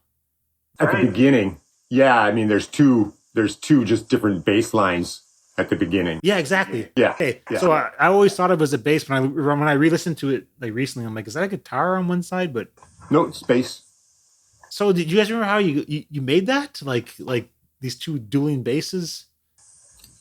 Well, we recorded the main, like the melody line of the part. And then I just went in and then I, like after I recorded that, I almost was never able to play it that way again with the same phrasing because it just was like totally unrehearsed. And it was just like Marty hit play and I just started playing bass and that's what came out. And so I had to go back and listen to it to figure it out, to play it again. Yeah, because I can never get my head around the movement of those two lines. Yeah, no, me neither. I'm like, am I the one who's wrong on this, or is the person playing it? We've been waiting all these years for Bass Player magazine to put out the tabs for it. Yeah, so we could learn it properly. Okay, so there is something going on there. That there's something weird happening. Like they're moving at different spots. Like this one moves, and then that one moves. Just super randomly. I just tried to just whatever just kind of came out. That's what that line is. Again, totally had never been put on there until we recorded it. And like Jay, were you like, Dino, what are you doing here, man? What is it? Or you're just like, I didn't care because I wasn't playing anything. Oh no, I guess live we would both play. We would both play, yeah. And I always played that line, and Jay played the other line. Yeah. Okay, crazy. Okay, cool. Yeah, and then for I don't know, for a few different tours, my partner came on tour with us, and she would play the third. She put on a third bass. Yeah. And she would just do like just feedback like through where it kicks in heavy, and I always felt like super excited about that because it's just not common to see 3 bass guitar song live. So it was things like that I always thought were worth really making sure we did them live because people remember things like that, just presenting something in a totally different way that is not always the norm. So I think that was one of those songs that I was looking forward to live. I mean, even when it was just the two of us playing basses, it was like, whoa, there's no guitar on that song, dude. You guys are both playing bass. But then we had 3 basses. It was so fun. And it's such a short song, too. Yeah. But were you running all the basses through bass amps or some of them were through guitar amps? On the recording? No, I mean like when you played it live and you had three basses, were some going through guitar amps? I would play just through my Marshall amp. Yeah, okay. Yeah, because I was always warned as a kid, never put a bass into a guitar amp, but you can put a guitar into a bass amp. Who told you that? It was my dad. I don't know. It means nothing, I guess. Okay. Well, I mean, it's technically a good idea not to really, because a 12-inch speaker won't produce some of those frequencies and it just gets confused. But I don't think that amp's right there, and it seems to have. That's just the man trying to keep you down. There's like PSA announcements, like, kids, whatever you do, never plug your bass into a guitar amp. Yeah, exactly. The more you know. With the big starlight. Yeah. For 3 chords, the song was 3 chords. Is that true? Yeah. Yep. It is 3 chords. My estimation is like E, F sharp, A. Yep. Well, it's E and then E with the F sharp and the bass. Yeah. Okay. Yeah. Okay. Yeah. So like you move you play like an E and then you move the middle finger up to an F sharp. Yeah. Yeah. That was The rest the stays the same. Yeah. Yeah, it's just all in one position. Yeah, okay. Yeah. So this was a song that had like multiple versions done. There's a couple for sure. Well, there's kind of a rocked out version with drums, which the album version doesn't have. It's like dun, dun, dun, dun, dun, dun, something like that. The drums kick in the first, not off the top. The drums kind of come in the first instrumental section, and then they play through to the end. So, Okay. Yeah. That was kind of how we play it live, anyways. When we had when we were a 3-piece at least. Do you still have the song? That version of the song? I mean to say. I know I don't have the other version of that one.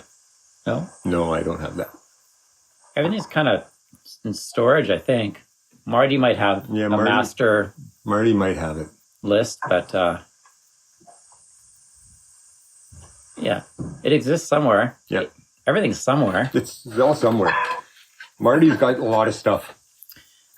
Do you not like ever wake up in the middle of the night in a cold sweat wondering where it is? No. But I've had flashes of where I'd like to hear it again. That's for sure. Yeah, I would like to hear that stuff. Yeah. You know which one I'd really like to hear? Is Gone Mind. The fast version of it. Oh, wow. Yeah. Remember? I've heard a version of it, I have to admit. Of Gone Mind? Isn't that on the... Yeah, it was... On the 45? No, the 45 is... Fast Bus Driver. Fast Bus Driver. And Prince Vince. Right. Yeah. I heard it on a tape. At some point. Yeah, it is somewhere but it's the slow version, I think. Yeah, there was no drums in it. Yeah, it's just bass and guitar. I'd like to hear that. That version? The bass and guitar version? Yeah, I don't know. How does it feel to have these songs just like lost into the ether? You don't even know where they are. Yeah. Is it it's a long time ago. Yeah. Yeah. Yeah, it's a long time ago. Yeah. Oh, man. Yeah, I don't know. I don't think either of us like I don't know. I can't speak for you, I guess.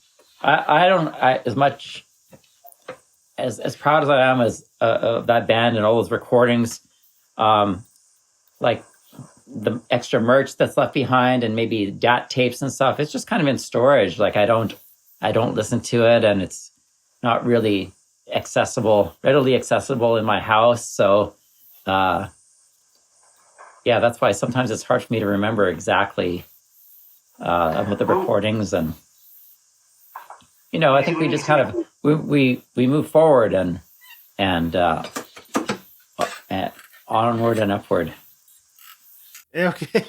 But when you say you have the DAT recordings, like that's a kind of tape that like only like this is a like you can't just like plug it into your car, right? There's a certain kind of player has to play that, right? Yeah, the digital audio tape, that tape. Yeah. And they had digital audio players. They were these little digital tapes. And that's what everybody was mastering onto at that point. So everybody was mixing onto DAT. It was totally the normal practice in the 90s. Yeah. Yeah. And so somewhere, somebody has these little DAT tapes of some of those songs. And I would assume that it's Marty. Probably Marty. Because he's a bit of a hoarder. Yeah. In the best way possible. Yeah. Yeah. Yeah. Do you feel nostalgic about it, or like how do you feel about it? About the music and stuff, the band and stuff? The songs that were released and the ones that weren't, I guess. That's kind of a complicated question, I guess. I'm far more nostalgic now, just overall about a lot of stuff. So I think that whole time falls within that for me personally. Yeah. Yeah, like I had read an interview I think on Vice that you were being like told to like not release things, like you're being restrained from releasing things quickly. So it sounded like you had more material that you wanted to release, and they said hold back on it. So like it sounds like there's kind of like I don't know how to put it, like like you wanted to put out more material than you had a chance to at the time. I don't know if that's accurate.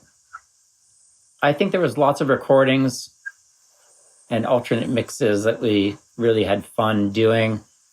But I think the timeline that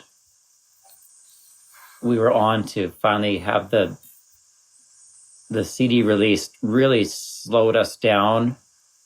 For me anyways, creatively. It wasn't like we had another 15 songs that didn't make the cut. Yeah. As things got more complicated, we were still playing quite a bit.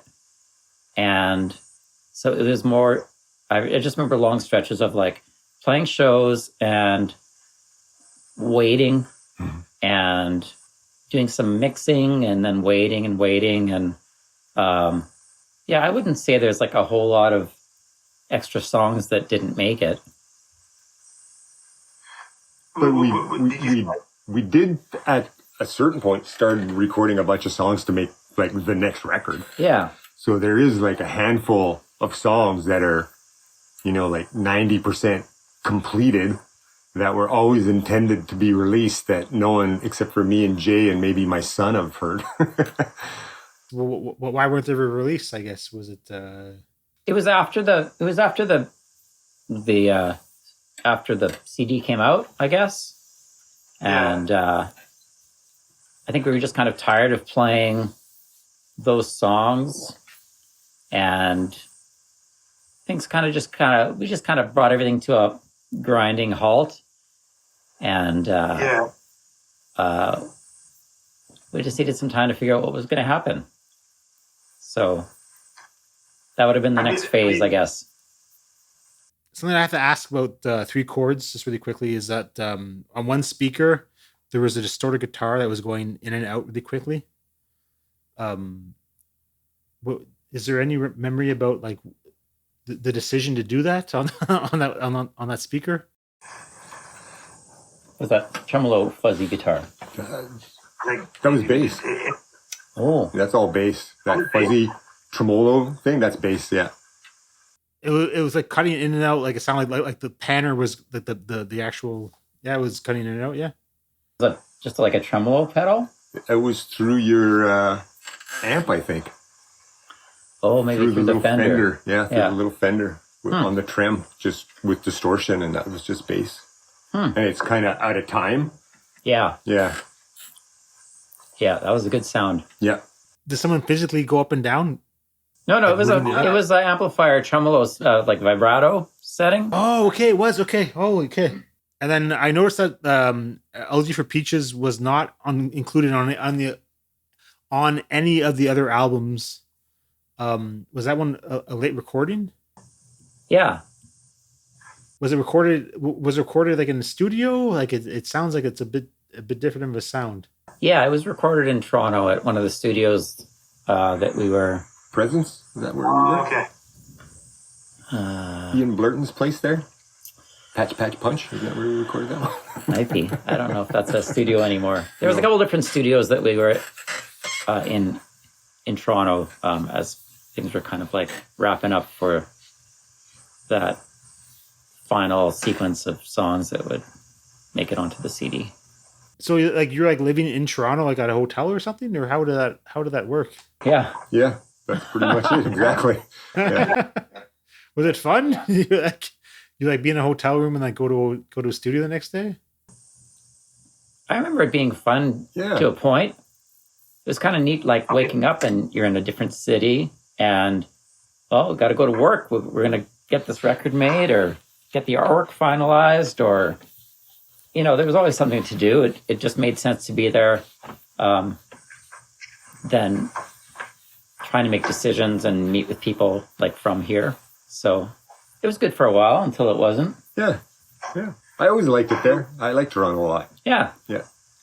But I guess like forgive me for questioning. It sounds like you're saying that there's like an undercurrent of like it's kind of tiring to have to do like to do the music industry. I guess is that what you're kind of saying when you say like to a point? Sorry, if I'm being inappropriate, I apologize. I can cut this part out. Not at all. Yeah, it became a grind after a while. Okay.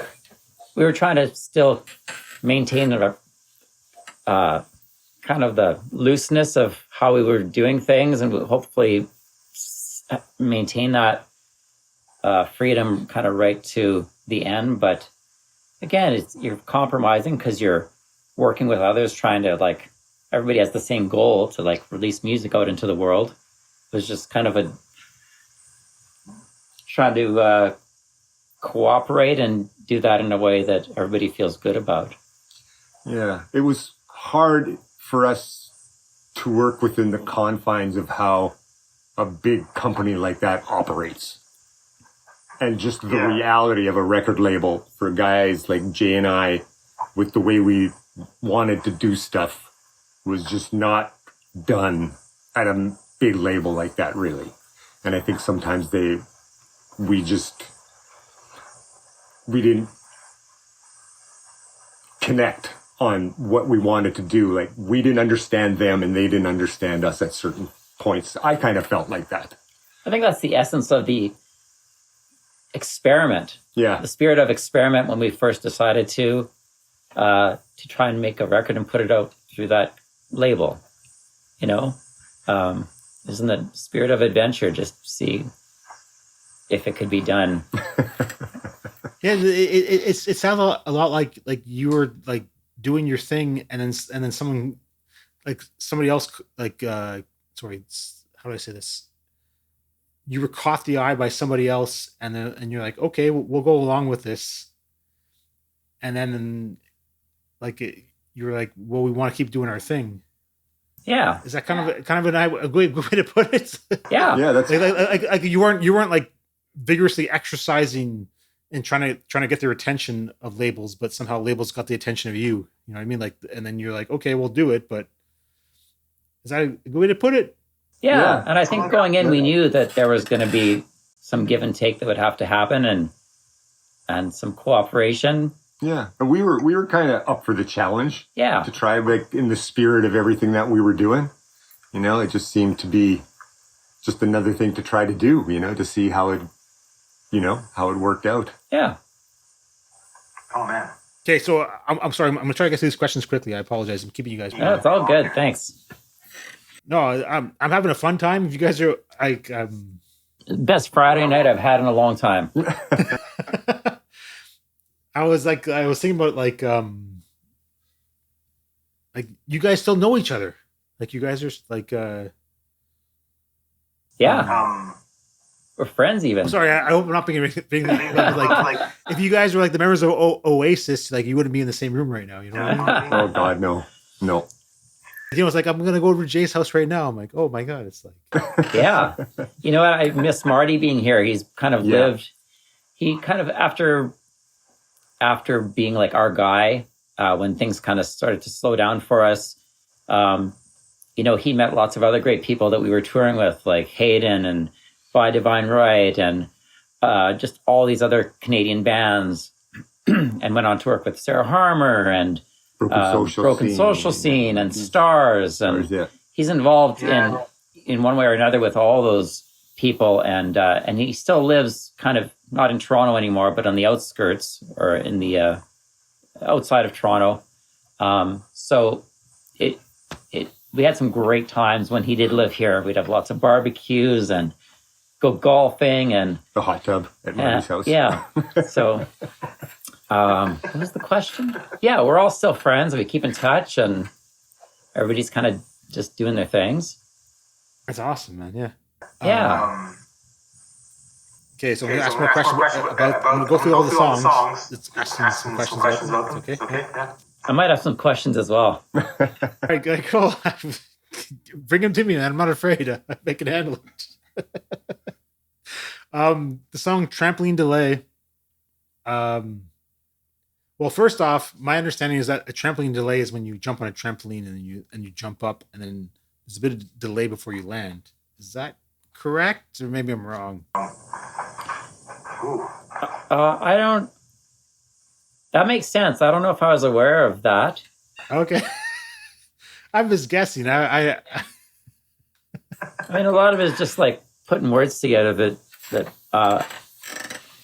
sound neat, or that, Okay. There's not a whole lot of like super literal lyrics, I would say. On the LP, there's a credit for the furnace. What was the furnace in this song? Is that what the furnace came from? Was it this song? No, the furnace is what's the instrumental one? Fly the Trike. Yeah, Fly the Trike has the furnace. That one really? features the furnace. Yeah. Well, or see, I remember we mic'd the ductwork in the basement, and it was mixed into that song. But I thought the furnace kicking in is where we would hear it in tracks, like, oh, there's a furnace kicking in again. So right. Yeah. It was kind of making noise, right, in certain tracks that ambience. Yeah, it was part of the ambience. So the furnace was in multiple songs. Yeah, it would be. Yeah, right. Well, do you remember what songs that it was in? I didn't notice it. No. It was not trampoline. It was not trampoline delay though. That sound. No. That's Dino. What was that sound? Do you remember? Yeah. What it sounded? Oh, that was you. That's just a wah pedal. Oh, it's just the wah. Plugged into an amp with nothing plugged into it. And just crank it up and distort it and find that right spot. That's what that sound is. Oh, okay. Wow. So Jay just kept moving that on the wah pedal till we found something that, Wow. So I can't even hear the furnace on the album. I never heard. I don't think you can really. Like I said, it would kind of like kick in the middle of tracking, and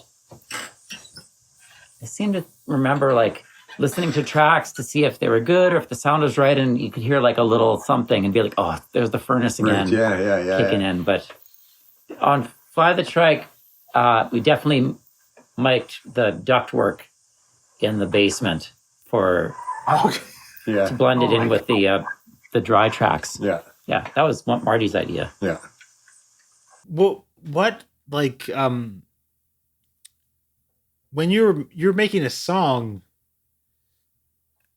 you had like no fear of it sounding like I don't want to use the word bad because it all sounded great, but like when I record music, I'm like, oh, I want to change the tone on this and the tone on this to make it sound better, right? But you had no fear of that. You're just like, let's put a furnace in this song, and you know what I mean? Like it's literally like it, I want to say it's sabotaging it, but it's like it's putting an extra I don't know how to put it, like an extra like potential sabotage something to sabotage the song, I guess. But you're comfortable doing that. I think you could say sabotage if you're thinking that it might be a negative outcome, but I think in no, but I'm saying that it always sounded great. But I'm saying, but the idea that you're like let's mic the furnace, that sounds like a bad idea. But it all sounded good. Does it? Yeah, does it though? Does it though? No. I'm saying it sounded good afterwards. I'm saying that like when I heard it, the idea doesn't sound good to me. Like if someone told me when I'm recording a song, let's mic this like ambient sound. Yeah, I'm sure we recorded a lot of crappy sounding stuff too. Yeah, I guess so, but it all sounds. A lot of it is down to Marty. Marty is a fantastic engineer, and he has a great ear for sounds and stuff. Like we would kind of say, hey, what about, and he would be like, okay, like this is what, and he would just do stuff. And, I wish I could take some credit for some of that, but fuck man, it's got nothing to do with me. It's all Marty. Marty just knew how to make things sound really great.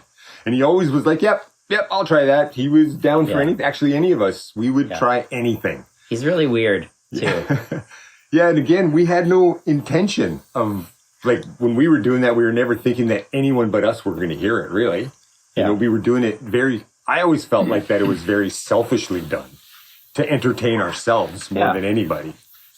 But didn't you want your own takes to be like the best takes and like the best, clearest sound? No. I don't even understand what that means now after recording music. Like, I think a lot of times I think I'm really easily amused and entertained by stuff like that. And sometimes, like, if I could just get through it, I'm like, fuck there, I did it. So that's good. You know what I mean? It's good. Maybe this could be better. Or, not better. It was always something we never tried to use that word too often. It was always different. We always thought about it more in terms of different. Well, it could be different. And we never were like, well, it could be better, or it was always like, well, it could be different. We could do that differently. And that's kind of was, I think, the spirit. I think anybody that plays an instrument, you have a sense of like, if something is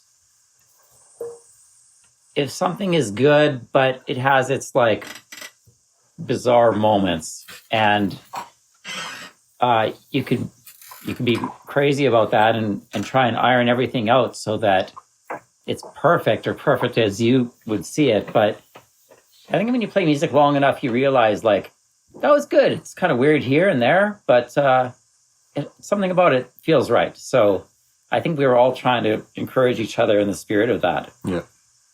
Like not to labor on things too much. No. Here's an interesting question then. When you would record something, how often would you do retakes? Not very often. I mean, like... I would do many. Dino would do not very often. Like Trampoline Delay was like... that bass part was like... I think it was the very first time I played it through. And it was just like, yep, done. And that was it. Like, I don't think we ever went... It sounds like the end of the second verse, it's kind of like goes on a bit of a rant. That's like not completely the normal riff. Maybe I'm wrong. It's hard to hear it when you hear the vocals as well, because you're kind of comparing both at the same time. Maybe I'm wrong. Anyway. Again, I was just going to say, coming out of our previous band experience, I think we were ready to be like, okay with stuff that wasn't overworked and labored on. Yeah. I think we were able to appreciate the value of something that was a little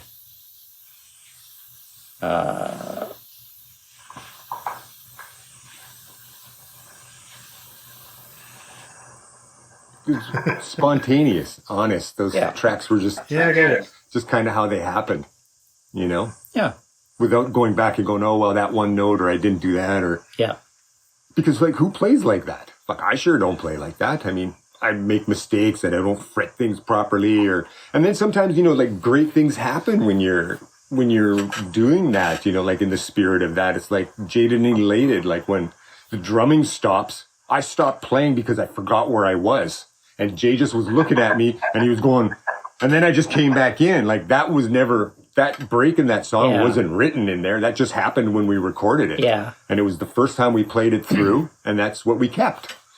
Because you can't plan that stuff, man. Like, I don't know. That's So that song was recorded live off the floor? yeah. The two of us played it. Yeah, Yeah, I think bass was added who's doing after. yeah. drums? The bass was done after. Oh, okay. The guitar and the drums were done together. Yeah, Dino played drums on that. Okay, you did drums and okay, yeah. Actually, that was mentioned on the liner notes. If I'm not mistaken, I'm pretty sure that vocals came in during this second half of the loud part before the verse. And I think maybe you mistakenly started singing it. Like, save the whoo, whoo, whoo. Maybe I'm wrong. I heard it today. It struck me as an unusual part because like it didn't happen again.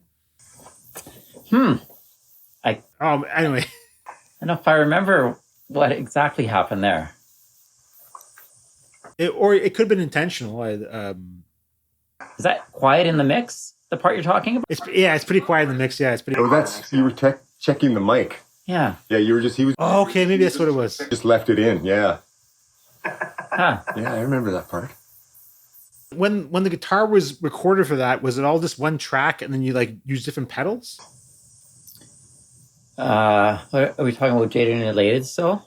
Yeah, it was like that wah. Wow, no. Yeah, the pedal is called a roto vibe. So it's kind of like a wah pedal, but instead of changing the range of frequency, it changes the speed of the cycle, something like that. Right? Because it's almost like a Leslie speaker sound where it's like... I think it's a wah pedal in Jaded and Elated.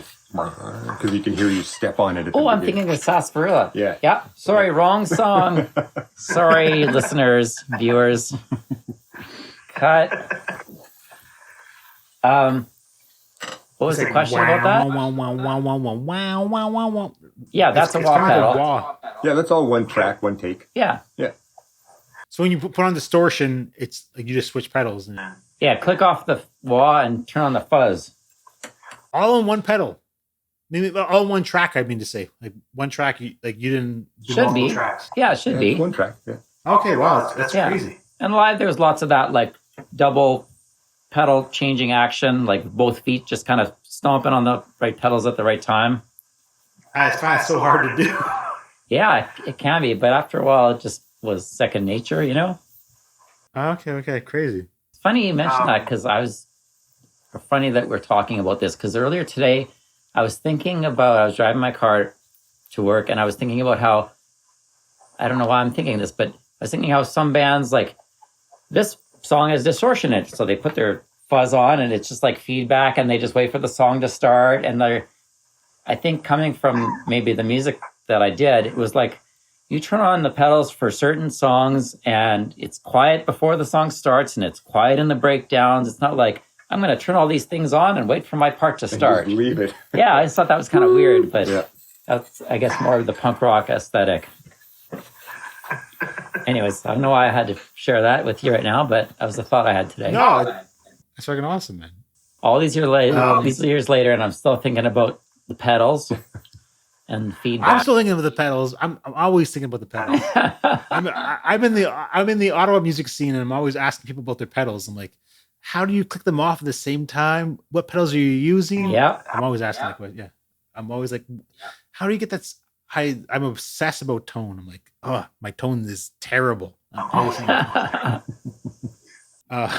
Anyway, okay, something I have to ask about for Jaded and Elated that I have a theory about is that in the loud parts, the drums are being put through a flanger. A flanger. Yeah. A flanger, sorry. Yeah. Is that? Yeah. Like you can hear the cymbal and maybe the snare as well. Is that what's going on? I think it was just the cymbals, the overheads. I think were through Okay, the overheads, a flange, and then I think because it was the overhead that it would pick up the snare drum as well. Yeah. So, like, how did that come to be? Marty. You know what? I remember going to Marty, and I think I originally wanted a big sweeping flange sound, like at what song would be a good example? Just where the drums, maybe even the whole mix, kind of goes Yeah, okay, yeah. slow, right? But I think for drums you kind of have to compress that so that it's affected all in the same way. Anyways, we were trying different effects, and then we came upon that one, and I was like, that's super weird. I would never have thought of that. So let's just keep that for now. And then it just stuck. So that's kind of how that happened. It's a wildly like unique sound that like I never heard before or after. Yeah. Yeah, it's a weird one. I can see that being like the breaking point for maybe the label as far as, is it going to be a single? I don't know. It's got that weird sound on it. The kids won't dig it. Yeah. Yeah. Yeah, no, I thought it sounded weird and cool. No, I always liked it. I'm just like, what is that? I think I was like, when I was younger, I'm like, I didn't know what it was, but yeah. Anyway, it's really cool. It's a really cool sound. This is a really hard word for me to pronounce. I have like a stutter and stuff. Proletariat rant. Yeah. Okay, did I say it right? That's it. Yeah. Is there any thoughts about the song that you have to share? It was later. It wasn't on any of the other like the EPs or anything, or like demos and stuff. No, but it was around early. Mm-hmm. That's an early one. I wonder why that was. I think that one was always kind of straight ahead, like it's a rocker, and there wasn't different versions of that necessarily. Yeah, it always seemed to be just like, this is it. Yeah. And that was it. Yeah. I have like an odd question about it. Is that like at the end it has like a beat. Yeah. And then you hear it. It sounds like one recording, and then halfway, like not halfway through, but like towards the end, a cymbal stops smashing. So it sounds like there is like one person doing a beat and then someone smashing a cymbal on top of it and then stopping. Was there like multiple cymbals being recorded? Does that make sense? Yeah, no, what you're hearing is that it's old school looping. So the tone of the cymbal at the point where this loop starts again isn't the same as the end of the loop. So the tone at the beginning and the tone at the end of the cymbal, of the loop, makes it sound like it's a different cymbal, but it's the same drum part, just taken from the song and just looped at the end. So it's just an old school tape loop. And it makes the cymbal, because at one point when it starts over again on the loop, it just cuts sharp and then starts again. And the cymbal doesn't sustain. Yeah, so that's what you're hearing there, yeah. Oh man, that's crazy. Okay. That's insane. How do I remember that? I don't know. I was just thinking, how do you remember that? I don't remember making that loop. But yeah, I think I was there with Marty when we were doing it. That makes sense. Trying to find a point where it sounded the most natural. Yeah. But it was just like, because no, that wasn't that song. What was the song that had the wasn't that song? Remember Marty just got on the piano and he played that? Yes. And it was like, and then that, I don't know what happened. The end of that song used to have like an organ with kind of like a carnival vibe. Yeah. Marty played like this. He was just goofing. And he was missing half the notes, and it was just this kind of really, but it was really cool. I don't know what happened to that version. It's somewhere. It's somewhere. I don't know. At some point, I remember thinking that maybe that was just kind of too like novelty, or it would lose its charm after the second or third listen. Yeah. So the next song is Fake Away. First thing I have to ask is that what is that sound? That's an old Roland System 100 keyboard. It was programmed into it? Well, the thing about those old analog synths is there's no programming them, right? It's all, you just do it live, and to try to recreate any of those sounds was always this super problematic. And we only ever used that synth just for making weird sounds with. So that's what it is, just a synth. Yeah. that I spent an afternoon just recording different just loops and weird sounds that I made on that keyboard. And then we just kept trying to pop them in the song. And, we brought some in and some were left behind. And there was probably several tracks of that keyboard in there. So that's all. That's what that is. Is it on like a metronome loop? Or It would have been like its own sequence tempo. Yeah, it has like a continuous function on that. So if you hit a key, it would just keep playing. It would just keep playing that note. But then as soon as you started to adjust anything or do any kind of adjustment, all of those adjustments would affect the tone of that note. So it's just one note and then manipulated, and it would just consistently play. And I never really knew how to operate that thing very well. So a lot of it was just, those sounds never happened again after the studio. That was it. They were just a one-time thing. I have to rewind a little bit here to ask the question about the lyric in Jaded and Elated. I thought that rock guitar could save my generation. Was there like a disappointment about how the music was going at that time, or what did it mean to say that? I don't know. I always thought it was kind of hopeful, even though it kind of comes at a point with the music, it sounds kind of sad maybe, but I don't remember putting a whole lot of weight into that line. It just seemed like that'd be a neat thing to say there. Okay. I don't know. Yeah, okay. So, can I ask a question for both of you? Were there any lines that were said that weighed heavy on you? No.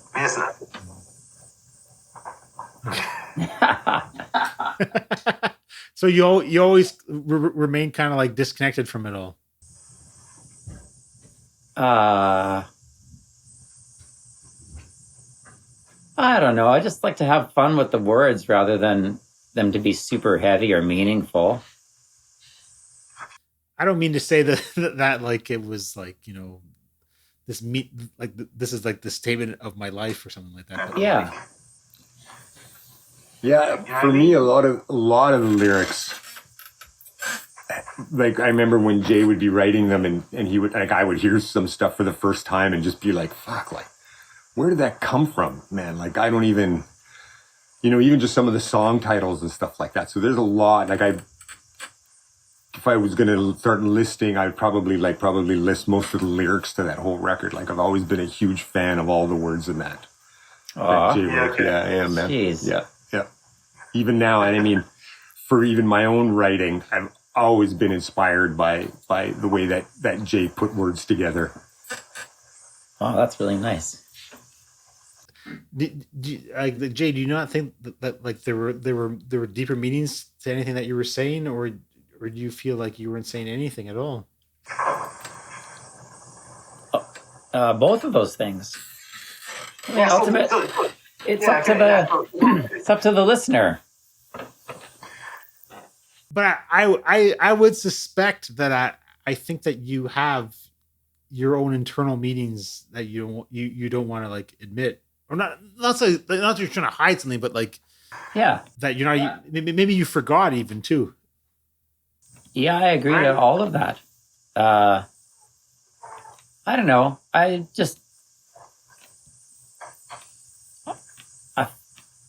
I think through my life of like enjoying music, especially at the point I'm at now, I'm just pretty disappointed in the lyrical content of most of the music out in the world, or mainstream music for sure. I mean, there's so many words to choose from and combinations of words and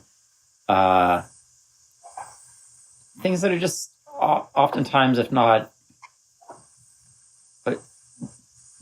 just overtly literal, just used over and over again in all kinds of, in all genres of music, same kind of sentiments. I guess there's ultimately trying to appeal to or speak to more people by saying things that are easily understood or common phrases. But I don't know. I always just try to have fun with the words, and some things were inspired by like my kittens running under the fridge, and some things were maybe like a little bit more ambiguous than that. So I don't know. I always thought lyrics and songs should be kind of up to the listener as far as what they want to think about it. Or I know that's kind of the way that I like to listen to music. Did the two of you ever have like any kind of like negotiations about lyrics, or was it always just like Jay, you write the lyrics and Dino, you're like cool with it? Yeah, I don't think I ever remember any like. No, man, I was always just in awe of them. I was always like, man, those are awesome. Always. I know it's true. Oh man. Yeah, it was a total freedom. It was super enjoyable. The first like demo was like Transistor Sounds, and it was Transistor, and then in small writing Lighting Co, and then it was same thing, Transistor with an E, Lighting Co, and it became Transistor Sound Lighting Co as one long word. Like what was the evolution between all that? Like, why did that happen? Why was it not one solid band in the end? Like one solid name, not I think that's probably just how we typed it out on the spine of the cassette that time. It was totally not intentional. But even when you're on like Vic, it was like a long title. I think, but by the time we got involved with the Vic people, it was consistent at that point. Yeah, it was kind of always Transistor, right? There was always Transistor Sound and Lighting Co, but maybe on that EP, I remember the sticker that used to be on that EP. Wasn't it like Transistor and Big and then Sound and Lighting Co underneath it? Yeah, exactly. Yeah, it was smaller in the bottom. Yeah. No, it was just like a layout thing. However, they made that sticker. And it was Transistor with an E and instead of an OR and E. Yeah, I think it was an E early on too. Yeah. Just so it wasn't. I don't know. I don't know why. Yeah, my feeling of that was always kind of like it was just kind of like everything else that we did. Like maybe if we would have made another record, it would have been Transistor something else. Transistor, I mean, it's just kind of that whole idea of, the consistency or the inconsistency is the consistency, right? And I always felt that the name and kind of everything we did kind of fell under that idea, or that philosophy. It would sound like if like some like someone was in charge of like marketing you, they'd be so mad. Like, yeah. See, that's good. But how you're so amused by this? You're like, it's hilarious to you, right? No, like, I don't know about hilarious, but I just find it like it's just interesting and fun. Yep. It wasn't like a joke on anyone or anything. It was just like, that's neat and weird and hey, we're free to like step outside of that box on this next thing, or I don't know. It's just all part of the adventure. So when you toured, like how far did you tour? It was all just within Canada. We did one trip down to South by Southwest in Austin, Texas. Oh, okay, well. And everything else was just within Canada. Yep. Yeah, I feel like just at the time where maybe we would have started going down south a lot more is when we were just kind of feeling the grind of our relationship with the label people and just needed to write some new songs. And yeah, I don't think we were prepared to just get into that cycle that I think most working bands have to do, where you put something out and you tour for a cycle and then you work on the next thing. And then I don't think that would have agreed with us ultimately. But you had said that you had been working on new material and then you had abandoned it. You had abandoned it. Sorry, I'm not speaking very clearly. By that point, like what was... Sorry, if I'm bringing up like personal things, I'm just asking questions. Yeah. Oh, it's all good. I'm like asking because you guys know each other, and I don't want to be like super personal and stuff. I don't think those songs were abandoned. They were just set aside. Our lives got busy, and yeah, time is a funny thing. Like sometimes that whole thing seems like a really long time ago. And then some days it feels closer to me than farther. And I think in between the time that when we kind of stopped playing, my son was born, and I was pretty super distracted by being a dad and hanging around. And, like I remember thinking to myself, oh man, tons of guys go out and play music and are in bands and tour and have kids and stuff. And for me, at a certain point, I found it really, really, really hard to be away from home. And I think that was just a distraction on my end, When you guys were like as a band together, you were on tour and you came back, and then Dino, you're like, I probably should like be more of a parent right now. Like, was that like a separation, or is it kind of comfortable, or like I Sorry, I I don't remember like things like ending badly or however bands break up. It was just kind of like Dino was like, I really need to be home, and I was like, I totally understand that, and we just had less time for each other. Our lives got busy, and but I mean that's why we always stayed in touch, and we just your lives change as you get older, and I have a family now, and Dino has his family, and that's great. I can't imagine like toiling away trying to navigate the music industry and like not made time for my partner and to start a family and just like have a life beyond that. So I have no issues with how things kind of like wound down. Yeah. did you have to like say to the label like, hey, we're out now, or like how did that work? Yeah, it was a conversation in a letter that had to be sent to them. Like it had to be official and legal. Were you guys like burnt out? Like, oh my god, like what you went through? Did you like? Were you tired of it? Like how did it feel? Like, yeah, in a certain honesty, is that I remember Jay and I often talked about like we're gonna do this as long as it's fun, and as long as we're having fun doing it, and we had tons of fun, and then working within the narrow parameters of how a record label worked was really kind of challenging, I think, for both of us. And it kind of, like you drag out that whole thing for a couple years where, we were excited about everything and we wanted to just do everything. And then to kind of just hit the wall where it's like, well, you're just going to have to wait.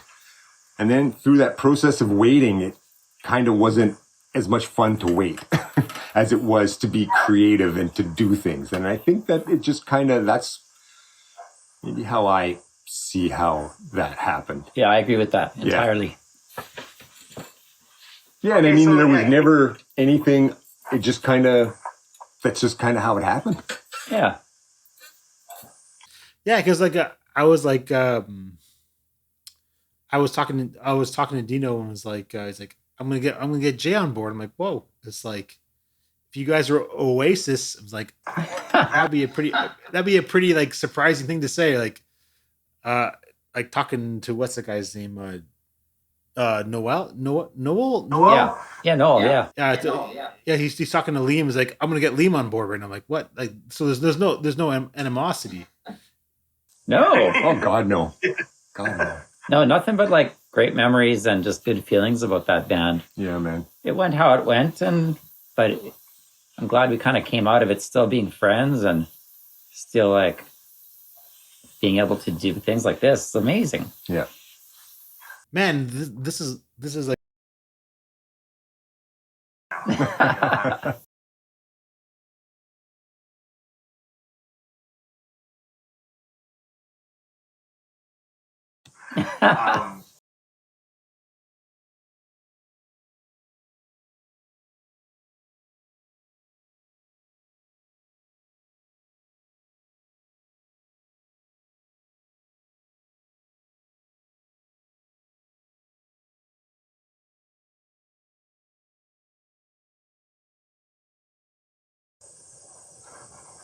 I don't think I feel afraid. Well, I mean, no, I mean, not maybe afraid is not the right word, but like hesitant or Uh, I don't, I don't know if we like really even talked about it. No, I don't think we ever have. No, like Dino on to like he had a project called Kill Bros. That Kilbros? The Kill Brothers was a thing that I did for. I just for call a it while. Kill Bros because I can do that. Why don't you talk about that?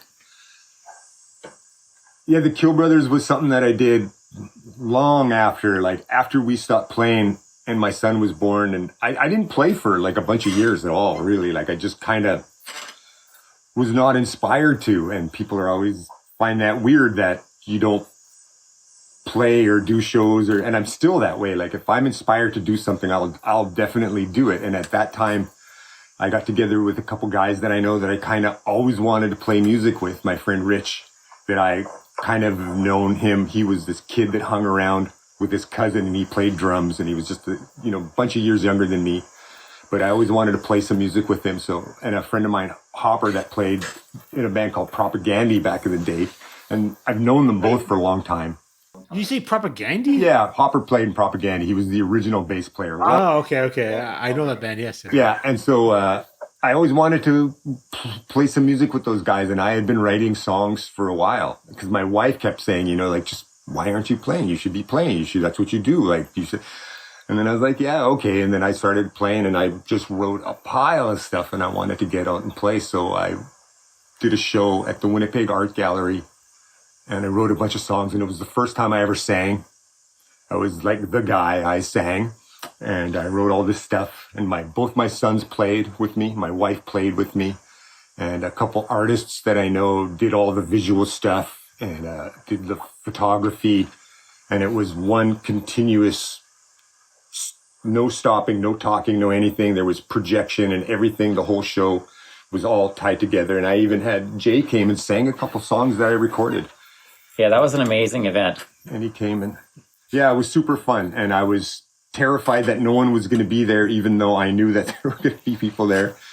And pretty much sold it out. And it was an amazing experience to do all my own stuff. Like it was really fun. And again, I channeled Jay a lot when I was writing lyrics and thinking about stuff. It would be like, what would Jay write here? Like, what would, and That's trouble. Yeah, no, I was very inspired by working with him.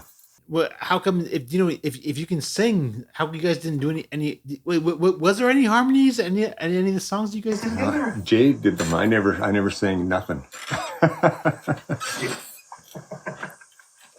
We toured. One of our friends toured with us. A friend named Alfie, and he played drums as well as some guitar. He's just a phenomenal musician, but he often sang backing vocals on some of the tours that he played with us. Yeah. Yeah. Oh, okay. Yeah. But Dino, why didn't you want to even like offer to sing then? Yeah, Dino. It was. I just kind of got to a point where I was like, well, if I'm going to do something, I guess I'm going to have to fucking sing my own songs. And I started writing stuff, and my wife is a really great singer. So I would write stuff. I would never not write something because I couldn't sing it. So I would write stuff that I know I couldn't sing because I'm not a great singer at all.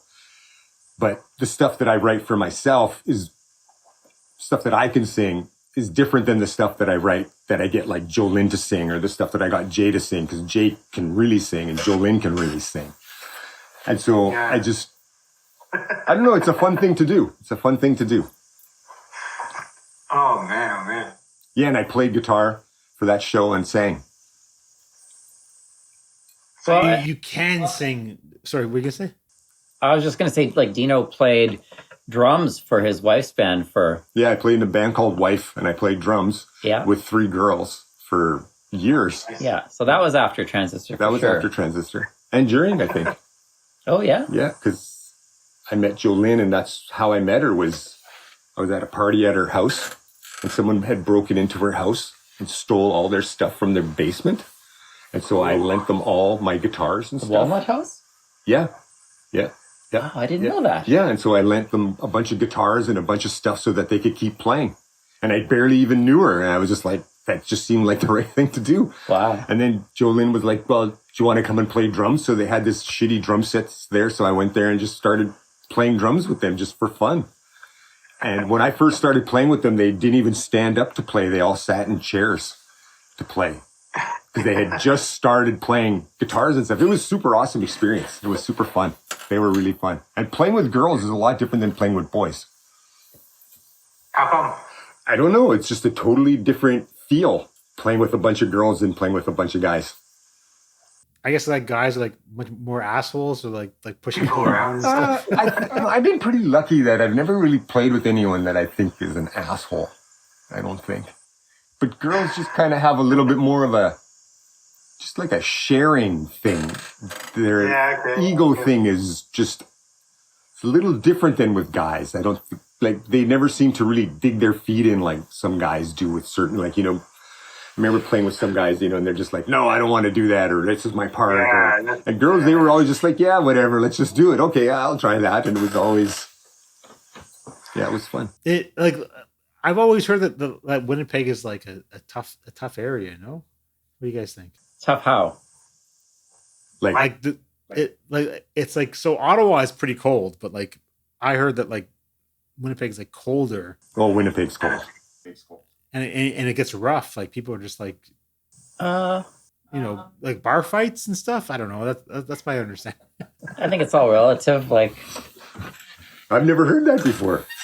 no. Not really. I mean, the North End has a definite reputation in Winnipeg, you know? And I've lived in the North End off and on for years. I think it's like anywhere else. I think it's like anywhere else, yeah. Really. I mean, when we were in Detroit, that's when I kind of felt nervous about stuff. Yeah, that sounds That was a pretty heavy place. Yeah. There's no songs on Spotify, Bandcamp. Not at all. It doesn't exist. I guess this might be like a business question. Is like, do you own the songs? We do. We own 50% of the publishing. But I'm saying, but like, are you allowed to release them into the public? No. We sold our masters to the record label. Is that record label still active? Yep. RCA BMG. That's who owns our stuff. The Vic label was like a boutique label that was owned by RCA. And so they won't. Wait, do they own your name? Nope. Just the songs. Just those versions of Those recordings. songs. Just those recordings. Yeah. Yeah.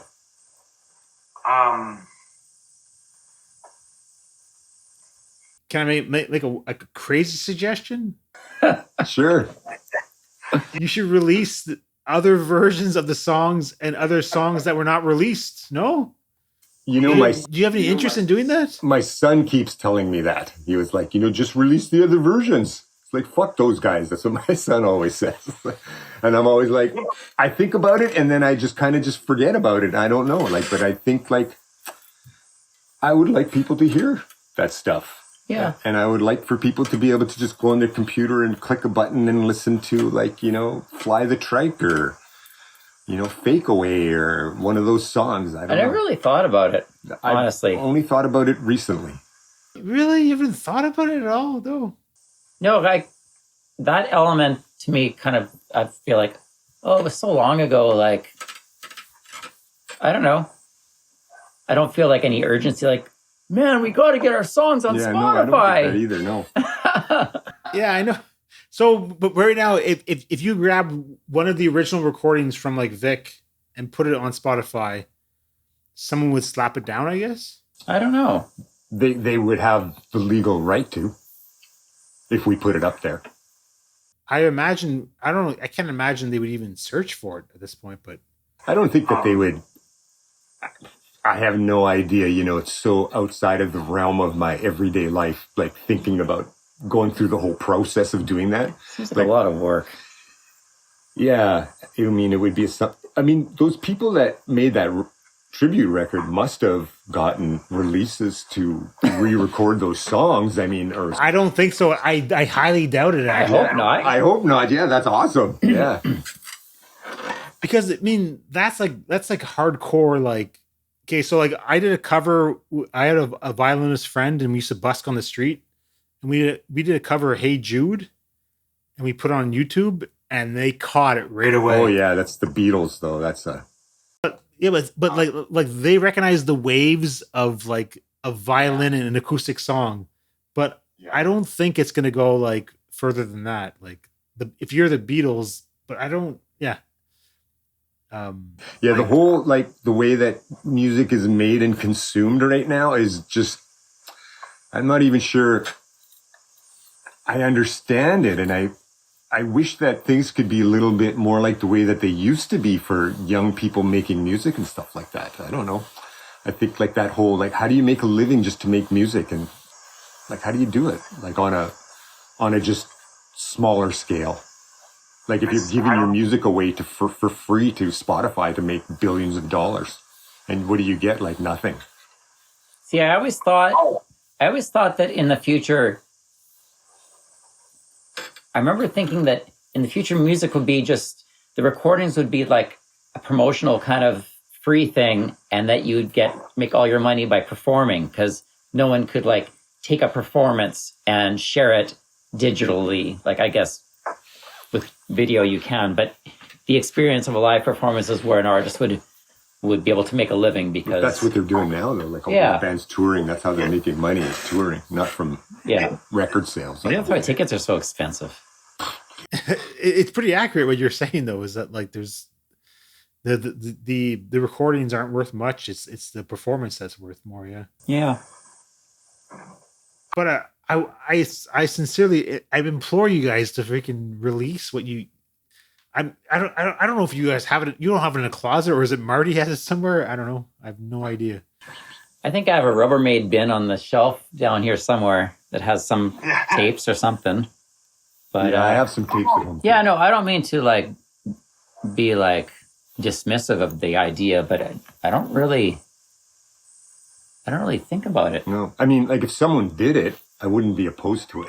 No, somebody do it. If somebody did it, I'd be like, that's awesome. So in one of the bands I play in, one of our members is from Winnipeg, so he flies from Ottawa to Winnipeg back and forth. Oh, wow! So, what's his name? Maybe his name's Brendan. Huh? anyway, Yo, Brendan, what's up? I gotta get my thumb in the photo.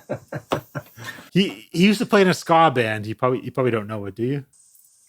There was a kind of a big ska scene here for a while in the 90s. No, but I'm curious. But yeah, no, I don't want to push you guys into anything. And it's like you guys, I get the idea that like you gotta like dig it up and stuff. It sounds kind of lazy, but I think I'm just lazy. Yeah, and I have this little part of me that's just like, fuck Spotify. And why would I let them make any money from anything that I did? I'm not talking about Spotify at all. What I'm saying is that so yeah, that tribute album that was released, right? That was like the 25th anniversary, I think, right? Yeah. 2023. If you release like the 26th anniversary, it's kind of an odd number. Yeah, the 26th. It's like random recordings, but I mean, if it's a lot of work and stuff, right? Yeah, I would like people to hear those songs. I would like to hear them personally, because probably haven't since they were recorded. That would be fun. I'm curious, but yeah, I'm not sure how I can help, I guess. if I guess we'd have to track down like just some I don't know, you tapes just, or something. No, you just upload that CD right onto the fucking site. I'm pretty sure it's pretty easy. Lino just did that Nuclear Man record. Oh, yeah. Put all that up there. Like, and he's the guy doing all of that. He knows how to do it. He's just like, all you got to do is upload it on there, put some photos on there, like the images. We would never encourage anybody to upload our CD to any of the streaming sites. No. No, no. But are you saying that what you have right now are like full mixes of songs? Like other songs than what were on the record? Yeah, exactly. Like they've been mixed and stuff, or just they're just kind of like I don't know, like stems or whatever you call it. No, they would be mixed, like fully realized versions of things. Which ones are what are we talking about here? Like the album or those other ones that unreleased tracks or the other versions of things? But I guess both. I guess. Yeah, I would say they're both like mixed and fully realized recordings. Yep.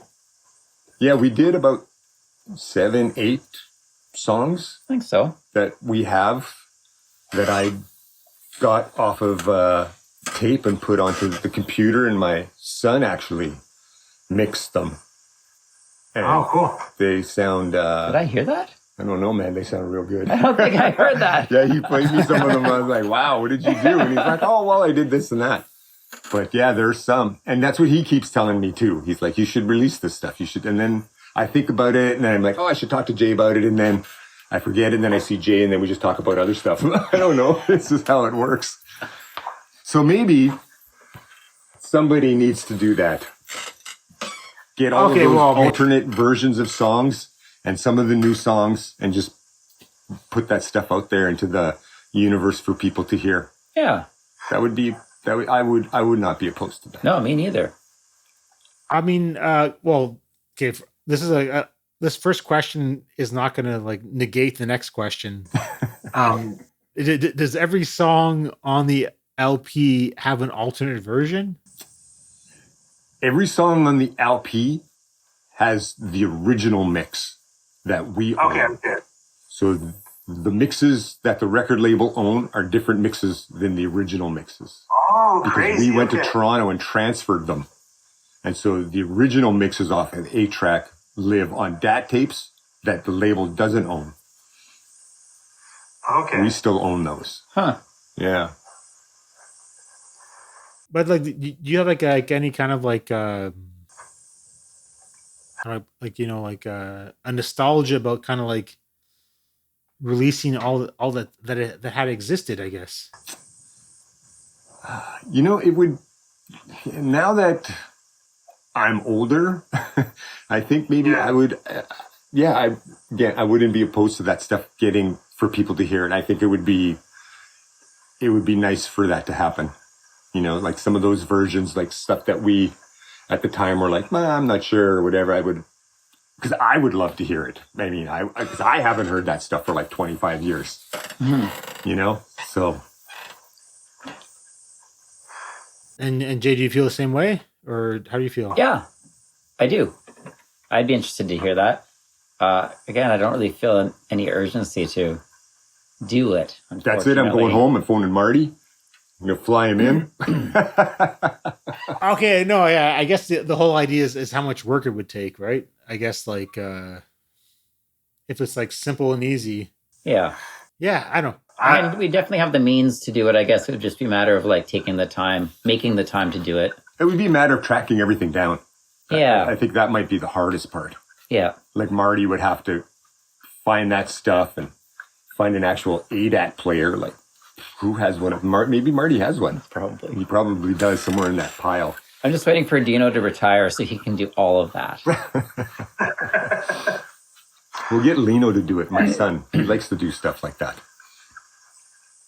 Yeah, I'm like I don't know if I'm like I would volunteer myself. I'm like I don't even know what it entails. I'm not even sure. I'm like, in theory, I'm like down for it, but I'm like I don't even know what that means. I'm sure it would just be a matter of like culling those recordings from ADATs, cassette tapes, maybe some CD burns, and just like figuring out how to put it all together. And yeah, it doesn't seem overwhelmingly crazy. Because it's not like you'd be starting and have to mix everything. No. Everything's mixed. It would just be a matter of getting Maybe a little mastering. Maybe a little mastering. Bring it all into the same. Yeah. Make it into something. Yeah. Hey, what are you doing? Are you trying to convince us to do something? I'm having a feeling that I'm being honestly, coerced. selfishly, I just want to hear the songs. That's all it is. But I'm also I'm like I work pretty hard on things, so I could. Do you work for the legal department of Vic Recordings? Do you have access? Are they restraining you at all? No. Okay, good. Okay, because I'm like, I thought this was a setup, maybe. It's a sting. Yeah, see if we're gonna do it. Oh, I get what you're saying. Yeah, I don't know. I'm not sure how I even got your contact, Jay, but somehow I was speaking with you over email like 20 years ago, maybe. Oh wow! And I was like, and I was like, can I get that vinyl? Was it purple vinyl? Yeah. And you're like, yeah, and you're like, sure. And you sent it to me. And I'm like, how much do I owe you? And you wouldn't respond to me afterwards. I'm like, that's very kind of you. I appreciate it. Oh, I don't remember the not responding to you part, but I'm glad you got it. Yeah, I got it, and I got to hear. There's 2 other songs that were on it that I never heard before, so I'm kind of curious. Yeah. So I'm proud of how that one turned out. Yeah, me too. But yeah, I mean, I'm just saying that there's people interested in what there is out there, but if it's a pain in the ass, obviously you don't want to do it. No, I mean, that just sounds like we're just jerks. People want to hear it, and we just can't be bothered. But yeah, no, you know what? I'm just like super flattered that anybody is like, likes any of that music, because I really enjoyed it, and especially after all this time. Yeah, man, because that's like a lifetime ago. Just talking to you kind of reminds me like that. It's just special that people enjoyed those songs and maybe would be interested in hearing some more. So that's kind of nice and making me think twice about making the effort, Yeah. Well, I mean, geez, if it's a pain in the like if I can help in some way, like. We need distribution in Ottawa. Stat. The manual labor, or you like send me files and I got to process them or something. I don't know. We need you to secure front racks of the HMV. There's no HMV there anymore. Sorry. Front rack at every 7-Eleven in that area. And a free Slurpee with every purchase. Well, you never know now. I'm starting to feel like I should be doing that. Doing what? Oh, just what we're talking about. Gathering up all those songs and getting them into some kind of way for people to hear them. It might be a good project, because I still do stuff. I still record bands and do stuff.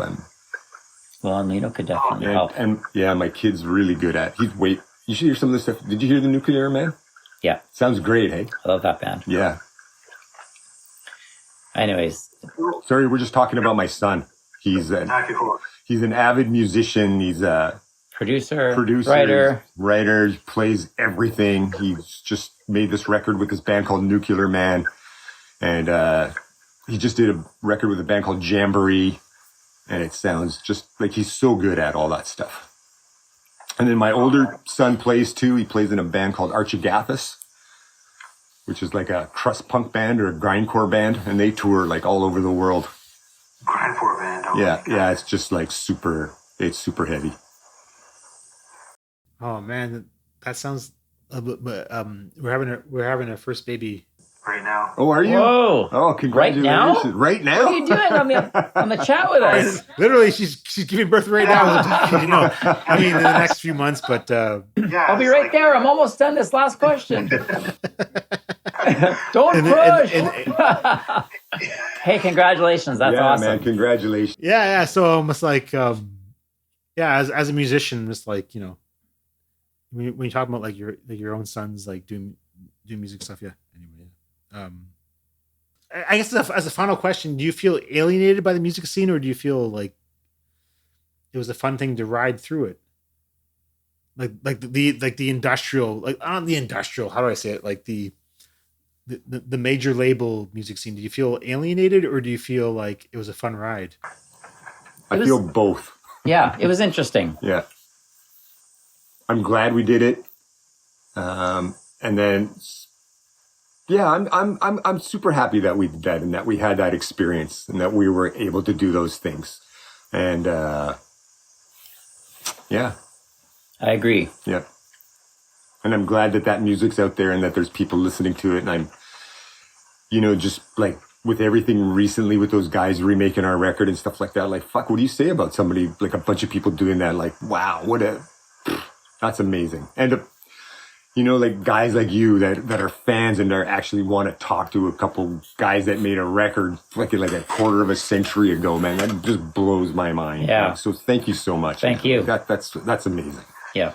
Oh man, I'm super appreciative that you guys did this. So I was like, can I ask a quick question? The band, the Chords of Canada, was that a full band or was that a side project? What was that about? Well, that happened after, I think, same time you were doing What? Kill Brothers. Oh yeah, Maybe? I think no, that was much earlier. Chords of Canada. Because you went and played with Hayden a bunch of shows and stuff. Like that was just right after Transistor, after we kind of stopped playing. That was while I was playing with Wife. Huh. Yeah, I did a bunch of solo shows, and then some full-blown shows that were more like I think it was a 7-piece band. But just a bunch of home recordings and opportunities to play some shows, and just did it because it was fun. Were you? You never released any of the recordings, did you? No. How come? I don't know. Did you feel? Sorry, I'm asking. Just like, were you afraid to show them, or? At that point, it was like only a short time, I think, had passed before Transistor ended. So I think I still really enjoyed playing. I was still writing songs. I kind of enjoyed that it was kind of on the low down. Okay. So I'm not sure, but yeah, I liked a lot of those songs. I don't know if I would release them or how to release them. I just remember, we toured with Hayden quite a bit in Transistor, and he was like, "Do you want to come play?" Oh, our friend Marty was their sound guy, and Hayden was putting together a band to tour Elk Lake Serenade. Anyway, he was like, "Do you want to come play like in my band?" And I was like, "Yeah, that'd be so fun." So I started learning his songs, and then he got back to me and said, "You know what? I'm just going to do this tour solo. Do you want to come and like open the show?" And I said, like, "Yeah, of course I will." And at that point, I didn't have a name. I had some songs, but I was like, "This is going to be fun," because I love Hayden and it's a great opportunity. So I kind of like came up with the name and got my songs together and put it all together. And we did one tour across Canada with that. And that's how that started. But again, it's the same thing. Like the recordings exist in some manner in my house. I hadn't really thought about releasing anything. Man, it's super awesome if you guys take the time to talk to me. Thank you for having us. Yeah, man. So fun. Man, you guys don't want to even fight each other right now. You guys are all cool. You want us to fight? Like, so you have like a... No, I'm saying like most bands are just like... How dare you do this to me? You guys are chill. We'll pretend to fight and you can use it as clickbait. Yeah. You want to like do like punches? Yeah. Do slow motion punches and I'll speed it up and... Yeah.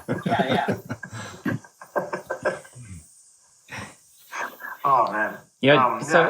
This late last night, maybe Dino sent me like a message from you and mentioned the name of your YouTube videos, So this morning before work, I was like, I'm going to check this out. And just the animated intro with the cat, I was like, we got to do this, of course. So I got to watch a little bit of interviews, but that intro to your show is what really got me. I was like, yeah. That's awesome, man. Yeah, that's based on one of her cats. Yeah, she's around here. Amazing. I'm staring at her right now, actually. But yeah, she's a very shy cat. Yeah. No, this was super fun. Thank you so much. Yeah, man. Yeah, thank you guys too, man. Oh, man.